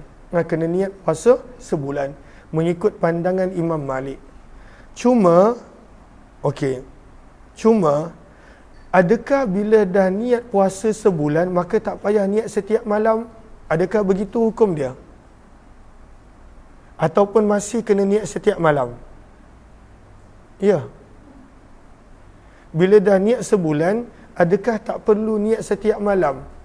Ataupun masih wajib niat setiap malam? Mana satu? Ya? Cepat. Masih wajib niat setiap malam. Sebab itu adalah rukun dalam mazhab Syafi'i. Lalu kalaulah dah niat sebulan masih wajib niat setiap malam, apa faedahnya niat sebulan? Maka faedahnya ada dua. Kata para ulama menjelaskan manfaat daripada mengikut pandangan Imam Malik, iaitu berniat selama sebulan pada malam pertama Ramadan ada dua manfaat. Yang pertama, manfaatnya adalah kalaulah dia ada malam, ada hari yang dia terlupa niat, mudah-mudahan niat sebulan tadi dah cover, dah mencukupi. Kan kadang-kadang kita ada terlupa nak niat, sibuk, letih dan sebagainya. Dan yang kedua, kelebihan dia, kalaulah seseorang itu meninggal dunia di pertengahan bulan Ramadan, maka dia akan mendapat pahala puasa penuh sebab dia dah niat sebulan. Itu faedahnya. Kalaulah seseorang itu dah niat sebulan Ramadan, tetap dia wajib berniat setiap malam Ramadan. Sebab itu adalah rukun dalam mazhab Syafi'i. Sebab itu para pelajar kena tulis apakah dia sunnah untuk berniat selama sebulan Ramadan. Sunnah untuk berniat selama sebulan Ramadan mengikut pandangan Imam Malik pada malam pertama Ramadan. Namun tetap wajib berniat setiap malam daripada bulan Ramadan. Tetap wajib. Sebab itu adalah rukun dalam mazhab Syafi'i. Maka kenapa kita niat sebulan? Apa faedah? Kalau begitu tak payah niat. Kita telah terangkan pada waktu itu ada dua niat dia yang kita telah terangkan sebentar tadi. Allahumma salli ala habibina Muhammad wa ala alihi wa sahbihi ajma'in. Maka sebab itu disebutkan di dalam kitab Hasyiatul Jamal, falau nawa lailata awwali ramadana sauma jami'ih, maka jika seseorang itu niat pada malam pertama Ramadan dan berniat puasa sebulan, lam yakfi, maka itu tidak mencukupi li ghairil yaumil awwal, kecuali hanya cukup untuk hari yang pertama. Sebab kena niat setiap malam. Lakin yang bagi lahu dhalik, namun tetap digalakkan untuk berniat sebulan. Kenapa? Liyahsula lahu saumul yaumil ladzi nasiya niyah fihi indal Imam Malik, supaya sempurna puasanya pada hari yang mana dia terlupa untuk niat. Okey. Sekarang ni timbul masalah. Muka surat 47. Katakanlah seseorang itu dia lupa nak niat sebulan. Niat sebulan dia lupa. Dan dia lupa juga untuk niat setiap malam. Dia lupa. Niat sebulan pun tak buat. Niat setiap malam. Ada satu hari tu pun dia terlupa. Maka adakah sah puasa dia? Maka apa yang dia patut buat? Adakah dia boleh puasa? Maka pada muka surat 47. Lupa tidak niat berpuasa sebelum subuh. Dan dia tak niat juga puasa sebulan. Kalaulah dia niat puasa sebulan, tak mengapa, mencukupi. Membantu pada hari yang dia lupa untuk niat setiap malam. Maka disunnahkan untuk bertaklid kepada pandangan Imam Abu Hanifah bagi seseorang yang lupa tidak niat puasa sebelum subuh. Kenapa? Sebab Imam Abu Hanifah kata, kalaulah seseorang itu nak berpuasa wajib, dia boleh niat sampai sebelum zuhur. Itu pandangan Imam Abu Hanifah. Maka Imam Abu Hanifah jadikan niat puasa wajib sama seperti mana niat puasa sunat. Boleh sampai sebelum daripada zuhur. Boleh sampai, maka boleh ikut pandangan Imam Abu Hanifah. Tapi janganlah setiap hari kita buat begitu. Hanya pada waktu ketika mana kita lupa dan kita tak sempat nak niat sebulan. Maka kalaulah Ramadan malam ni, sahabat-sahabat jangan lupa untuk niat sebulan, insya-Allah. Okey. Persoalan yang keempat, kalaulah dia telah ragu-ragu niat, maka perbahasan di situ sahabat-sahabat boleh baca. Okey. Muka surat 40, Allahumma salli ala Sayyidina Muhammad. Muka surat yang kita nak baca adalah muka surat 52. Kita nak baca tentang syarat-syarat sah puasa. Maka kena faham, ada yang dipanggil sebagai syarat sah puasa, ada yang dipanggil syarat wajib. Apa beza dia? Syarat sah adalah bila cukup syarat-syarat ini, maka sah puasa seseorang itu. Bila tidak cukup, maka tidak sah puasa dia. Sementara syarat wajib pula adalah bila sempurna, bila cukup syarat-syarat, wajib untuk dia berpuasa. Dan bila tidak cukup, maka pada waktu itu tidak wajib untuk dia berpuasa. Maka ada syarat sah dan ada syarat wajib. Kita nak baca syarat sah dulu. Daripada tajuknya pun kita dah tahu maksud syarat sah adalah cukup syarat sah puasa. Tak cukup maka tak sah puasa. Maka muka surat yang ke-52. Dah jumpa ke belum? Okey, muka surat 52.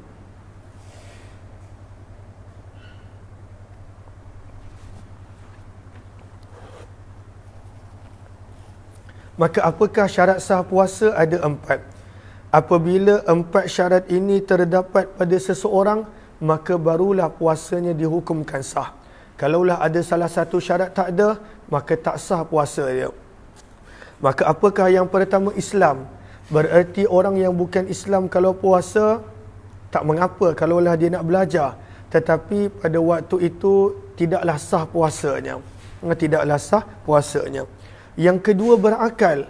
Maka orang yang tidak berakal, maka tak sah puasanya. Yang ketiga, mesti suci daripada haid dan nifas. Wanita yang ada haid ataupun nifas, kalaulah dia tetap nak puasa, maka tak sah puasanya. Dan yang kelima, mesti berpuasa pada hari yang dibolehkan. Kalaulah dia berpuasa pada hari yang tak dibolehkan, contohnya 5 hari yang diharamkan, raya pertama Syawal, raya haji, 3 hari tasyrik, 16 Syaban ke atas, kecuali untuk orang yang diberikan kelonggaran, maka tak sah puasa dia. Maka apakah 4 syarat sah puasa? Islam, berakal, suci daripada haid dan nifas, dan mestilah pada hari yang dibenarkan.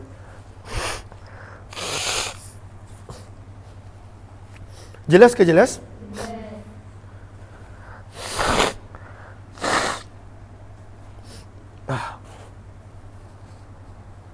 Minta maaf. Allahumma salli ala sayyidina Muhammad.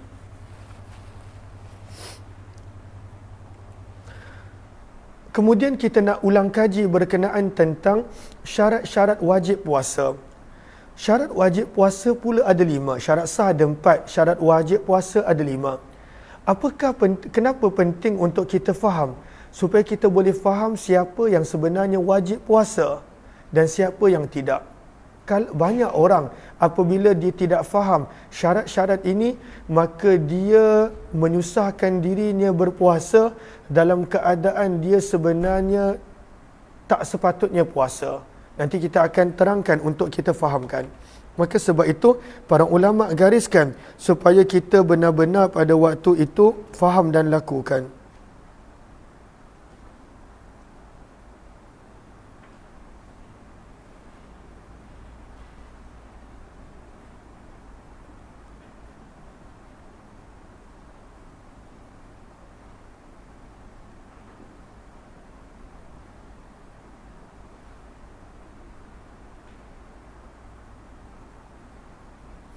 Allahumma salli ala sayyidina Muhammad. Okey. Maka berkenaan tentang syarat-syarat sah puasa. Berkenaan tentang syarat-syarat sah puasa. Maka syarat sah puasa ada 5. Syarat wajib puasa. Yang pertama, Islam. Maka kalaulah seseorang itu bukan Islam, tak wajib dia puasa. Maka jangan pula kita pergi kepada orang bukan, kenapa tak puasa bulan Ramadan? Maka orang bukan Islam tak wajib puasa. Yang kedua adalah Allahumma salli ala sayyidina Muhammad. Kemudian di sini ada hukum membantu menjual makan kepada orang yang bukan Islam, maka ianya pada waktu itu adalah tidak digalakkan. Kalau boleh, jangan kita menjual makan pada siang hari daripada bulan Ramadan. Jangan. Dan Allah akan pada waktu itu ganti dengan rezeki yang baik. Dan kadang-kala kesian pada pekerja yang Islam pun apabila pada waktu itu melakukan kerja yang berat pada bulan Ramadan dalam keadaan dia pun berpuasa. Maka di situ kita nampak ada hukum. Apakah hukum membantu menjual makan kepada orang yang bukan Islam? Apatah lagi kalaulah kita tahu dia Islam, kita jual makan kepadanya, apakah hukum dia? Maka yang kedua adalah mukallaf. Syarat wajib yang pertama mesti Islam. Orang bukan Islam tak wajib puasa. Yang kedua adalah mukallaf. Apakah maksud daripada mukallaf? Berakal dan baligh. berakal dan baligh. Maka orang yang tidak berakal ataupun tidak siuman ataupun gila ataupun pada waktu itu dia pengsan, hilang akal, dia pengsan ataupun dia mabuk, maka tak wajib untuk dia berpuasa. Tak wajib untuk dia berpuasa. Maka ini adalah syarat wajib yang kedua, mukallaf. Yang ketiga, jadi mukallaf adalah baligh dan berakal. Adakah anak-anak yang belum baligh wajib puasa? Jawapan dia tidak. Namun, walaupun tak wajib berpuasa untuk anak-anak, kata penulis buku, maka digalakkan untuk anak tu berpuasa. Lagi-lagi kalaulah anak tersebut dah mumayyiz. Berapakah usia mumayyiz? 7 tahun. Sebab kalaulah daripada awal dia tak diterin berpuasa, tidaklah begitu senang nak suruh dia tiba-tiba puasa bila dia dah baligh. Dan yang kedua, anak tersebut mestilah mampu untuk berpuasa. Maka anak-anak walaupun tak wajib puasa, selagi mana belum baligh, usia 12 tahun belum baligh, 13 tahun belum baligh, tetapi seawal usia 7 tahun, dah kena galakkan anak-anak tu berpuasa. Sebab bukan senang untuk tiba-tiba dia nak berpuasa dalam keadaan dia tak biasa. Allahumma salli ala Sayyidina Muhammad. Dan syarat yang ketiga adalah mampu berpuasa. Syarat wajib pertama Islam, syarat wajib yang kedua mukallaf, iaitu baligh dan berakal. Syarat wajib yang ketiga adalah mampu berpuasa. Maka apakah maksud mampu? Mampu bermaksud pada waktu itu tubuh badan dia mampu. Ada orang yang tubuh badan dia tak mampu, walaupun dia tak sakit, dia sihat. Dia sihat. Dia pada waktu itu, Allahumma salli ala Sayyidina Muhammad, dia bukanlah sakit, dia sihat. Tetapi walaupun dia sihat, tapi tubuh badan dia tak mampu. Apakah contoh orang yang tak mampu? Iaitu orang-orang yang usia terlalu lanjut. Usianya terlalu tua. Sihat, tak sakit, tetapi badan dia tak mampu berpuasa. Maka sebab itu syarat yang ketiga untuk wajib puasa, mestilah mampu. Maka kalau apakah maksud mampu? Kata penulis buku ada dua. Satu, mampu daripada sudut tubuh badan. Maka kalaulah seseorang itu telah berusia sangat tua dan tidak mampu berpuasa, maka tak wajib untuk dia puasa. Tak wajib untuk dia puasa sebab dia tak cukup syarat, dia tak mampu berpuasa. Dan kemampuan yang kedua adalah kemampuan daripada sudut syarak. Maka sebagai contoh wanita haid dan nifas, maka dia tak mampu berpuasa. Bukan kerana dia sakit, tak mampu. Kenapa tak mampu? Sebab syarak tak benarkan, syariat tak benarkan, agama tak benarkan. Maka inilah dua bahagian mampu. Mampu daripada sudut tubuh badan dan mampu daripada sudut kebenaran syarak. Maka kalaulah dia tak mampu, maka tak wajib untuk dia puasa. Kemudian yang keempat, syarat wajib puasa adalah sihat. Bererti kalaulah seseorang itu sakit, maka dia tak wajib puasa. Nanti kita akan bahaskan sakit yang bagaimana. Maka kalaulah seseorang itu sakit, maka tidak wajib untuk dia berpuasa. Dan kemudian syarat yang kelima adalah mukim. Dia bukan musafir. Kalaulah seseorang itu bermusafir, maka tidak wajib untuk dia berpuasa. Kalaulah seseorang itu bermusafir, dia ada syarat-syarat musafir, maka tak wajib untuk dia berpuasa. Maka ada berapa syarat wajib puasa? Ulang balik para pelajar. Teruskan.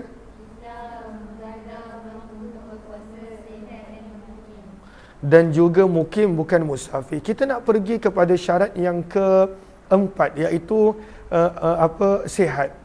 Maka apakah definisi orang yang tak sihat, orang sakit yang tak wajib puasa? Maka kata para ulama dalam fiqh ada empat.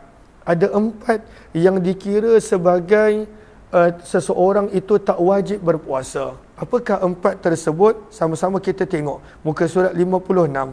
Yang pertama, apabila dia berpuasa boleh menyebabkan kematian. Itu satu. Dengan dia berpuasa boleh menyebabkan kematian. Itu satu. Yang kedua, dengan sebab dia berpuasa boleh memperlambatkan kesembuhan daripada penyakit yang sedang dialami. Kalaulah dia tak puasa, dia mungkin boleh sihat sebulan awal. Kalau sebab dengan dia berpuasa boleh menjadikan dia lambat sembuh dengan sebab puasa, maka itu yang kedua. Yang ketiga, dengan sebab puasa ada anggota tubuh badan dia yang boleh menjadi hilang manfaat, tak berfungsi. Itu yang ketiga. Dan yang keempat, boleh membawa kepada bertambah parah sakit dia. Maka kalaulah berlaku salah satu daripada empat ini, boleh membawa kepada kematian, boleh memperlambatkan kesembuhan, boleh menghilangkan fungsi salah satu anggota tubuh badan, boleh menjadikan kesakitan dia bertambah parah, maka pada waktu itu tak wajib untuk dia berpuasa. Dalilnya suratul Baqarah ayat 184, faman kana minkum marida, maka sesiapa di antara kamu yang sakit ataupun sedang bermusafir, fa'iddatum min ayyamin ukhar, maka dia perlu gantikan pada hari yang lain. Okey. Tapi bagaimana, ini soalan yang kita biasa dapat, bagaimana kalau seseorang itu dia tetap memaksa dirinya nak puasa dalam keadaan dia ada salah satu daripada empat tadi, dia masih lagi pada waktu itu nak berpuasa? Ahlan-ahlan, moga Allah permudahkan urusan. Tak mengapa, ahlan-ahlan kepada sahabat-sahabat yang ada urusan. Kalaulah sahabat-sahabat rasa bermanfaat, mohon jasa baik untuk bantu share, bantu untuk kongsi, bantu untuk sebar luas. Mudah-mudahan lebih ramai yang beroleh manfaat. Maka kalaulah seseorang itu dia tak wajib puasa kerana sakit, tapi dia masih memaksa dirinya untuk berpuasa, maka muka surat 57, hukum berpuasa bagi seseorang yang sedang sakit. Maka nombor 1, kalaulah salah satu daripada empat perkara yang kita sebut tadi, puasa boleh menjadikan penyebab kematian dia, boleh menjadi bertambah lambat sembuh dia, bertambah parah keadaan dia, ataupun hilang salah satu manfaat anggota tubuh badan dia. Dan kalaulah benda itu tak pasti, doktor kata ada kemungkinan, maka hukum dia berpuasa adalah makruh. Apakah maksud makruh? Tidak mendapat pahala. Dia punya puasa tu sah, tapi tak mendapat pahala.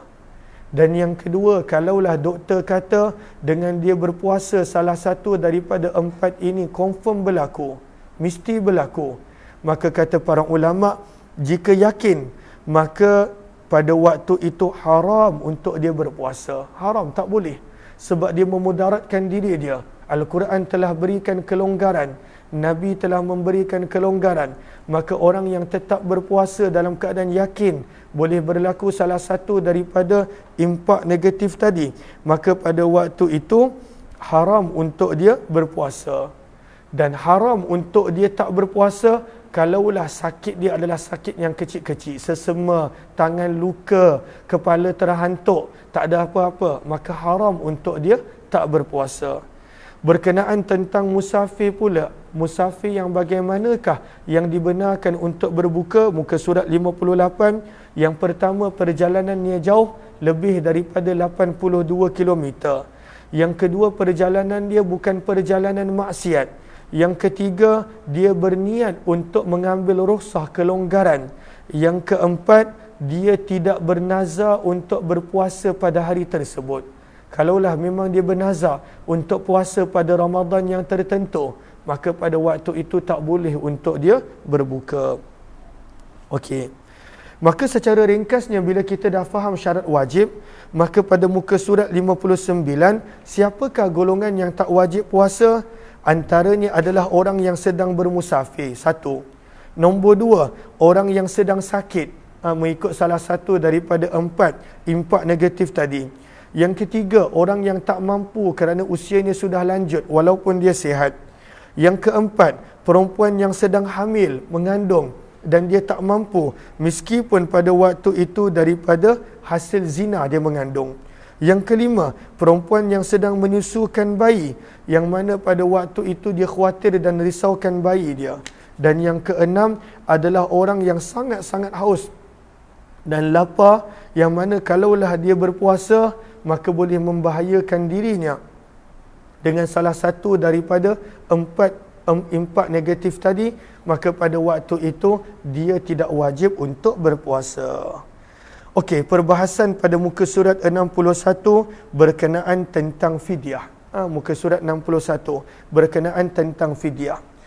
Maka ada 3 sebab kenapa seseorang itu mesti bayar fidyah. Fidyah ni berbeza daripada qada. Seseorang yang mampu, dia tetap kena qada. jangan pula ada yang menyangka pada waktu itu bila bayar fidyah tak payah qada. Tak payah qada hanya untuk orang yang dah tak mampu puasa kerana usia yang tersangat tua ataupun sakit yang tak ada harapan untuk sembuh. Itu tak payah qada. Selain daripada itu memang kena qada. Permasalahan qada dah selesai. Ini adalah tambahan. Ada qada yang perlu bayar fidyah. Maka apakah qada yang perlu bayar fidyah? Maka ada 3 perkara yang menjadikan manusia itu kena bayar fidyah.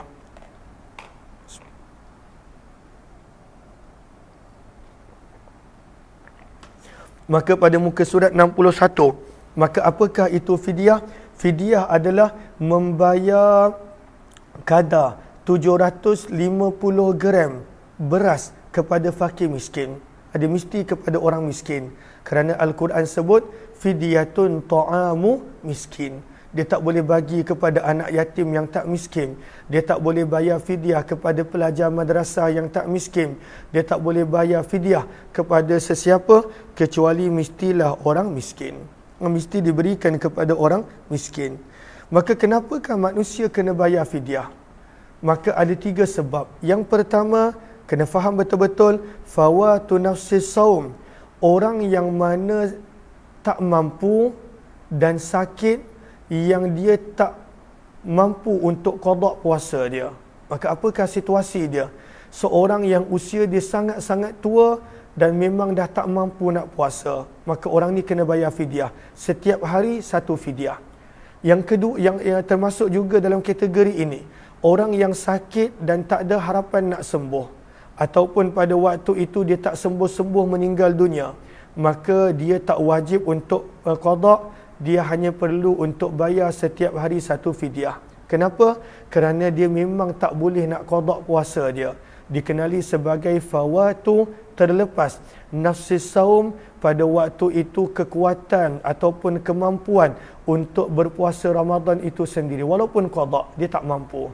Maka ini kategori pertama. Yang kategori pertama ni tak payah qada, hanya bayar fidyah sahaja. Jelas ke jelas? Yang kedua, fawatu waqtil fadilah. Orang yang tidak berpuasa kerana orang lain. Kalaulah seseorang itu tak berpuasa kerana dirinya tak cukup syarat, tak mampu, tak sihat, maka tak payah fidyah. Tetapi kalaulah dia berbuka puasa kerana orang lain, dalam keadaan dia cukup 5 syarat wajib puasa, maka pada waktu itu dia perlu qada dan fidyah. Apakah contohnya? Contohnya seorang ibu yang sedang hamil. Dia mampu puasa, dia cukup 5 syarat, sihat, mampu. Tetapi dia tak berpuasa kerana bayi dalam kandungan yang dia risaukan. Maka pada waktu itu wajib qada dan wajib bayar fidyah. Maka kategori yang kedua adalah tidak berpuasa kerana orang lain, kepentingan orang lain. Begitu juga wanita yang sedang menyusukan anak. Maka wanita yang sedang menyusukan anak, maka dia kalaulah cukup syarat, maka dia wajib puasa. Tapi kalaulah tak cukup syarat, dia tak sihat, dia tak mampu, maka tak wajib dan hanya perlu qada tanpa fidyah. Tapi kalaulah dia berbuka kerana anak yang sedang menyusu, takut tak cukup susu, dia risaukan anak dia, maka pada waktu itu kena qada dan juga kena fidyah. Adakah jelas? Okey, yang ketiga, kenapa kena bayar fidyah? Takhirul qada, kerana melengah-lengahkan qada. Dalam Islam, seseorang itu apabila dia meninggalkan puasa Ramadan, dia mesti mengqadakkan balik sebelum masuk Ramadan yang baru. Sebelum masuk Ramadan yang berikutnya. Kalaulah dah masuk Ramadan yang berikut dia masih lagi belum qada, maka pada waktu itu dia kena bayar fidyah. Setiap tahun berganda fidyah dia. Maka kalaulah dia ada puasa yang dia masih lagi belum qada, contohnya 1 hari daripada Ramadan 2022, bila masuk je Ramadan 2023, dia kena bayar 1 hari tadi 1 fidyah. Masuk je Ramadan 2024, 1 hari kena bayar 2 fidyah. Masuk je Ramadan 2025, 1 hari dah menjadi 3 fidyah. Berganda berterusan begitu. Sehinggalah dia selesaikan qada Ramadan tadi. Kalau dia dah selesaikan, maka selesai. Tapi kalaulah tidak, berganda-ganda. Cuma dalam fatwa negeri Selangor ada pilihan. Kalaulah mampu, kena bayar fidyah gandaan. Kalaulah tak mampu, maka hanya perlu bayar satu hari satu fidyah, walaupun itu adalah puasa 30 tahun yang lalu. Dan jangan salah faham, fidyah, qada tadi tetap kena buat. Qada tadi tetap kena buat. Qada tadi tetap untuk dilakukan. Sebab qada lain, fidyah adalah kerana dia melengah-lengahkan untuk mengqada puasa tersebut. Okey. Kemudian muka surat 63, bagaimana kalaulah ada orang meninggal dunia dan dia masih ada qada puasa? Maka nombor satu, jika orang yang meninggal dunia itu ada tinggalkan harta, dia ada tinggalkan harta, maka wajib untuk waris dia melakukan salah satu daripada dua perkara. Yang pertama, wajib untuk waris dia berpuasa. Jadi kalaulah waris dia dah berpuasa untuk si mati, maka tak payah bayar fidyah. Wajib. Fidyah itu boleh digunakan untuk urusan lain. Maka kalaulah waris dah puasa bagi pihak si mati, maka tak payah bayar fidyah. Tapi kalaulah waris pada waktu itu tak nak puasa bagi pihak si mati, maka wajib untuk bayar setiap hari satu fidyah bagi pihak si mati. Ini kalau si mati meninggalkan harta. Sebab dia daripada harta dia kena bayar segala hutang dia dulu sebelum dibahagi-bahagikan. Bahkan turutan dia dalam fiqah kita dah belajar, bila ada harta si mati, kalaulah tidak ada tidak ada yang sponsor dia punya pengurusan jenazah, maka pengurusan jenazah dia diambil daripada harta dia, nombor satu. Kemudian diselesaikan segala hutang dia daripada harta yang ditinggalkan. Yang ketiga, apabila dah selesai hutang, dia ada wasiat, maka diselesaikan wasiat dia. Yang keempat, barulah pada waktu itu dibahagikan kepada para waris. Nombor dua, kalaulah si mati ni tak tinggalkan harta, maka tak wajib untuk waris melakukan puasa ataupun membayar fidyah. Tak wajib. Sebab pada waktu itu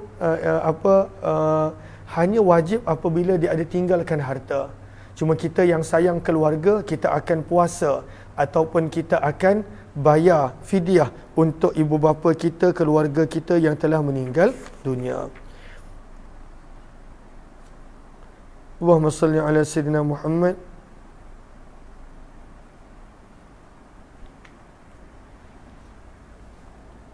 Okey, muka surat 65.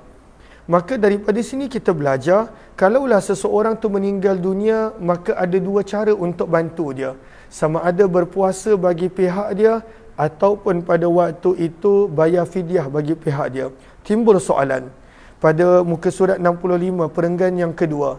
Kalaulah ada seseorang tu meninggal dunia dan dia ada hutang puasa, maka boleh tak orang lain yang bukan keluarga, yang bukan waris, pada waktu itu mengqada puasa bagi dia, ataupun pada waktu itu membayar fidyah bagi pihak dia? Adakah boleh? Padahal dia bukan keluarga. Contohnya dia dapat tahu kawan baik dia meninggal dunia, dan dia pun tahu kawan baik dia ada puasa yang tak sempat dia buat. Maka adakah dia boleh qada puasa bagi orang tersebut tanpa maklumkan waris?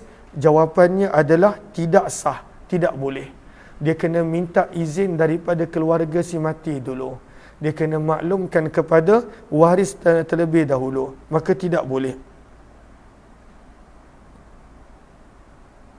Maka tidak boleh berpuasa bagi orang yang meninggal dunia untuk orang ajnabi, kecuali dengan minta izin keluarga. Fidyah tak ada masalah. Fidyah kita boleh tolong bayarkan. Berbeza dengan haji. Maka haji kalaulah pada waktu itu tak maklumkan, tak minta izin keluarga, kita boleh buat haji badal untuk orang yang tak ada kaitan dengan kita pun. Boleh. Haji berbeza daripada puasa. Maka ini ada diterangkan dalam kitab Asnal Matalib, kata para ulama. Okey. Allahumma salli ala sayyidina Muhammad. Kita nak pergi kepada muka surat yang ke-73. Berkenaan tentang sunnah-sunnah puasa. Yang ini sekadar kita baca tajuk dia, insya-Allah. Nanti yang lain sahabat-sahabat boleh baca, sebab masing-masing dah ada kitab, sebab tinggal beberapa belas minit sahaja. Yang pertama, sunnah menyegerakan berbuka. Maka nak berbuka dengan apa? Muka surat 75. Ini kita dah belajar dah para pelajar dalam Jami' Tirmizi. maka disunnahkan berbuka dengan 3 biji kurma. Kalau tidak ada kurma, maka sekurang-kurangnya 1 biji. Kalaulah kurma tidak ada, maka dengan air zam-zam. Kalaulah air zam-zam tak ada, mulakan berbuka dengan air biasa. Kalaulah air biasa pun tak ada, semua air manis je, maka bukalah dengan sesuatu yang manis yang tidak dimasak. Kalaulah itu pun tak ada, maka mulakan berbuka dengan sesuatu yang manis yang dimasak. Kalaulah itu pun tak ada, maka berbukalah dengan apa-apa. Maka ini adalah yang sunnah. Sunnah untuk mendahulukan berbuka dengan amalan-amalan ini. Kemudian muka surat 76, di situ ada doa-doa untuk berbuka puasa. Sunnah yang kedua ketika mana berpuasa, muka surat 77, adalah makan sahur. Adalah makan sahur. Sunnah yang ketiga, memberi makan orang yang berpuasa meskipun hanya dengan sebiji kurma. Tapi afdalnya kalau mampu, bagi dia makan sampai kenyang. Muka surat 78. Muka surat yang ke-80, sunnah untuk mandi kalau ada hadas besar sebelum subuh. Tapi kalaulah lepas subuh baru nak mandi, maka tak membatalkan puasa. Walaupun dalam mandi hadas ada kena masukkan air sedikit ke telinga, maka tak batal puasa. Kenapa tak batal puasa walaupun ada memasukkan air ke dalam telinga?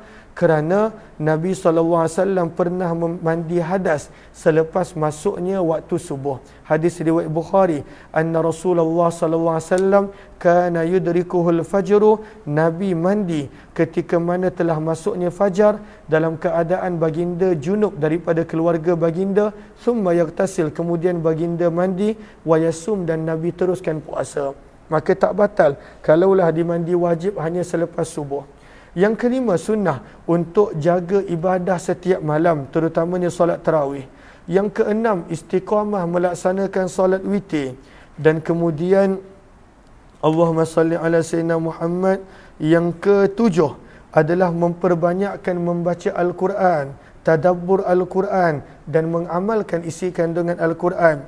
Yang ke-8, memperbanyakkan amalan-amalan yang disukai oleh Allah. Yang ke-9, menyibukkan diri dengan menghadiri majlis ilmu, dengan majlis ilmu. Yang ke-10, memperbanyakkan i'tikaf. Bahkan baginda Nabi SAW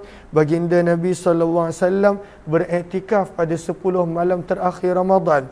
Yang ke-11, disunnahkan untuk melebihkan pemberian nafkah, perbelanjaan kepada keluarga. Yang ke-12, menjaga lidah daripada menyakiti, mencaci maki orang lain. Yang ke-13, mandi setiap malam daripada bulan Ramadan. Yang ke-14, menjaga diri agar tidak berbuka dengan perkara yang haram, apatah lagi kalaulah benda itu syubhah. Maka jaga, jangan berbuka dengan benda-benda yang syubhah, ya, tapi sebaliknya dengan yang halal. Kemudian apakah pula perkara yang makruh? Muka surat 87. Maka perkara yang makruh nombor 1 adalah merasai makanan dan minuman tanpa ada keperluan. Syaratnya bila tak ada keperluan. Kalaulah ada keperluan, maka tidak mengapa untuk rasa makan dan minum, tak makruh. Contohnya tukang masak, contohnya dia nak berniaga, maka tak ada masalah untuk dia rasa makan dan kemudian ludahkan. Dia sekadar rasa, maka pada waktu itu tidak ada masalah. Yang makruhnya adalah rasa untuk orang yang tak ada keperluan. Dan kalaulah seseorang itu dia telan, batal. Rasa tak batal lagi, tapi hanya untuk orang yang ada keperluan tak makruh. Contohnya tukang masak dan lain-lain. Terima kasih banyak-banyak Ricky Moru. Terima kasih banyak-banyak. Okey. Kemudian yang kedua, makruh makan sahur terlalu kenyang, makruh.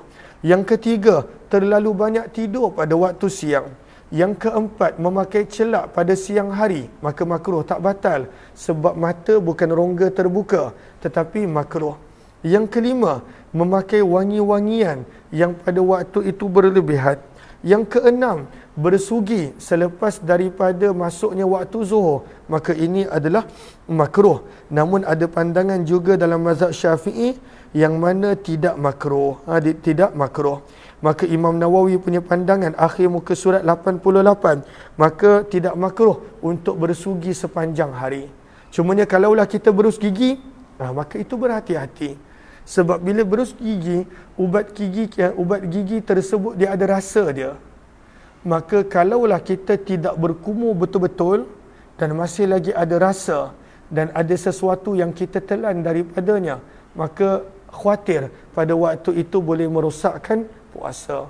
Maka sebaik-baiknya pada siang hari Ramadan, jangan guna berus gigi dengan ubat gigi, sekadar berus gigi ataupun gunakanlah sugi. Sugi zaman kita pun dah cantik bekas dia, dah elok bekas dia, maka gunakanlah sugi. Maka Imam Nawawi kata lepas zuhur pun tak makruh. Maka zaman kita nak menggunakan pandangan Imam Nawawi boleh. Yang ketujuh, berkumur-kumur berlebihan tanpa sebab.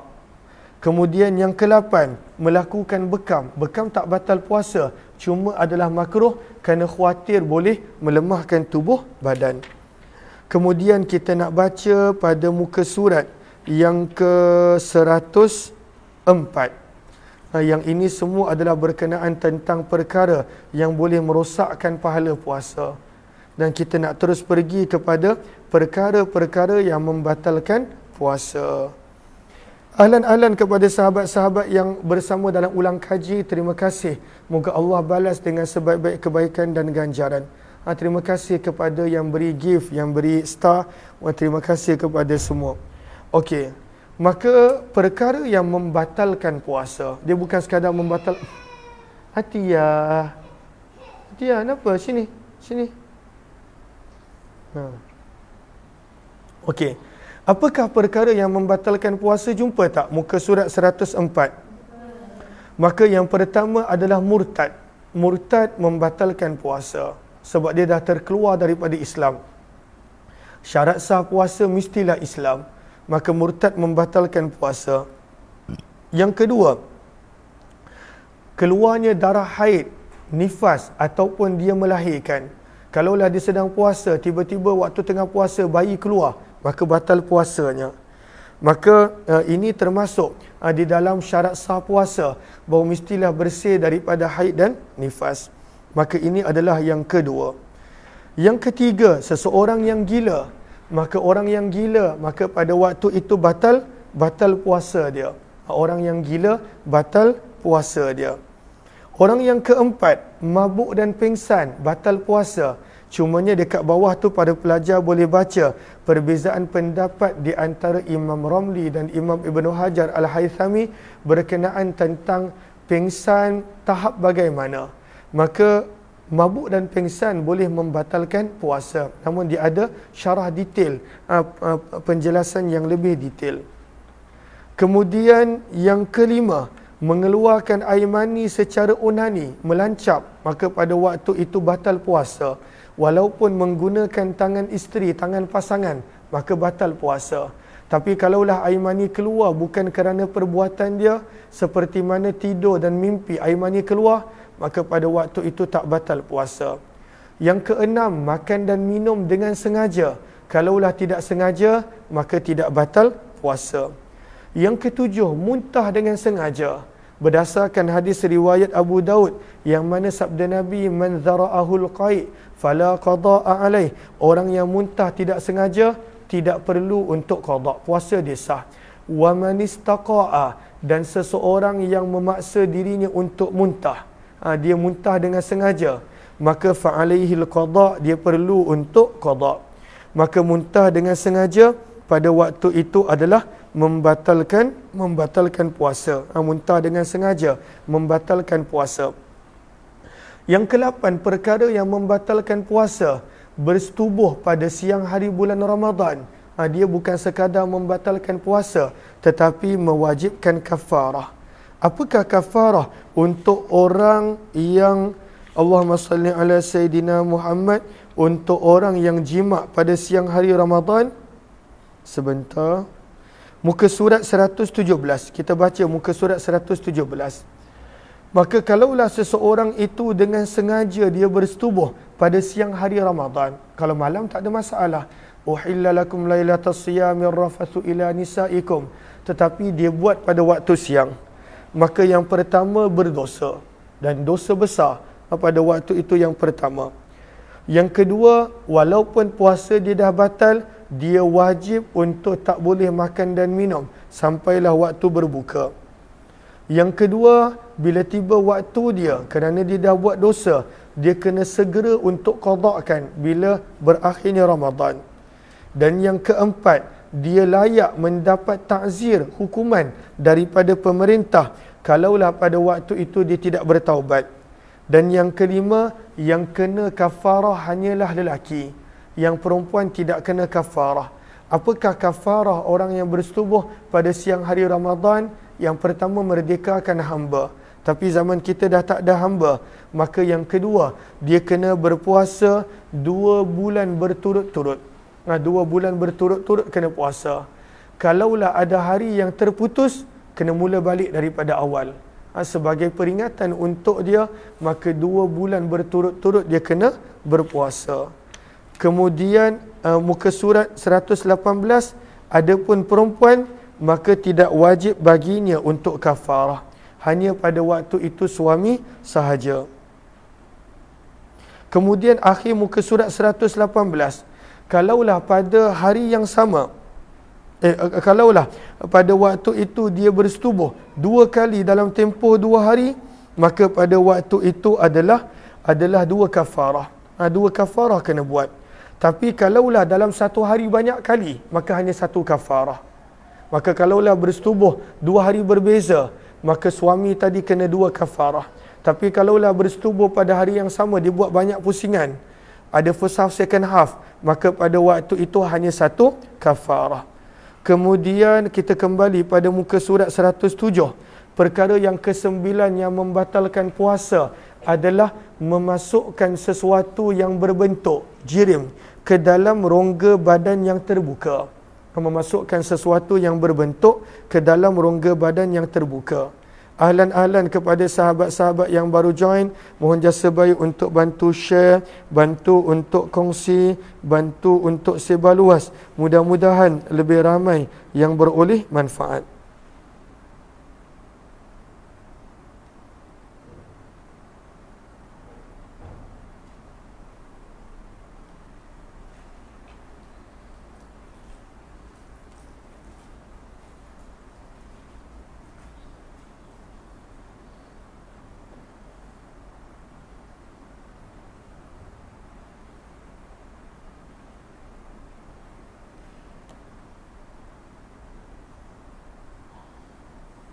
Okey.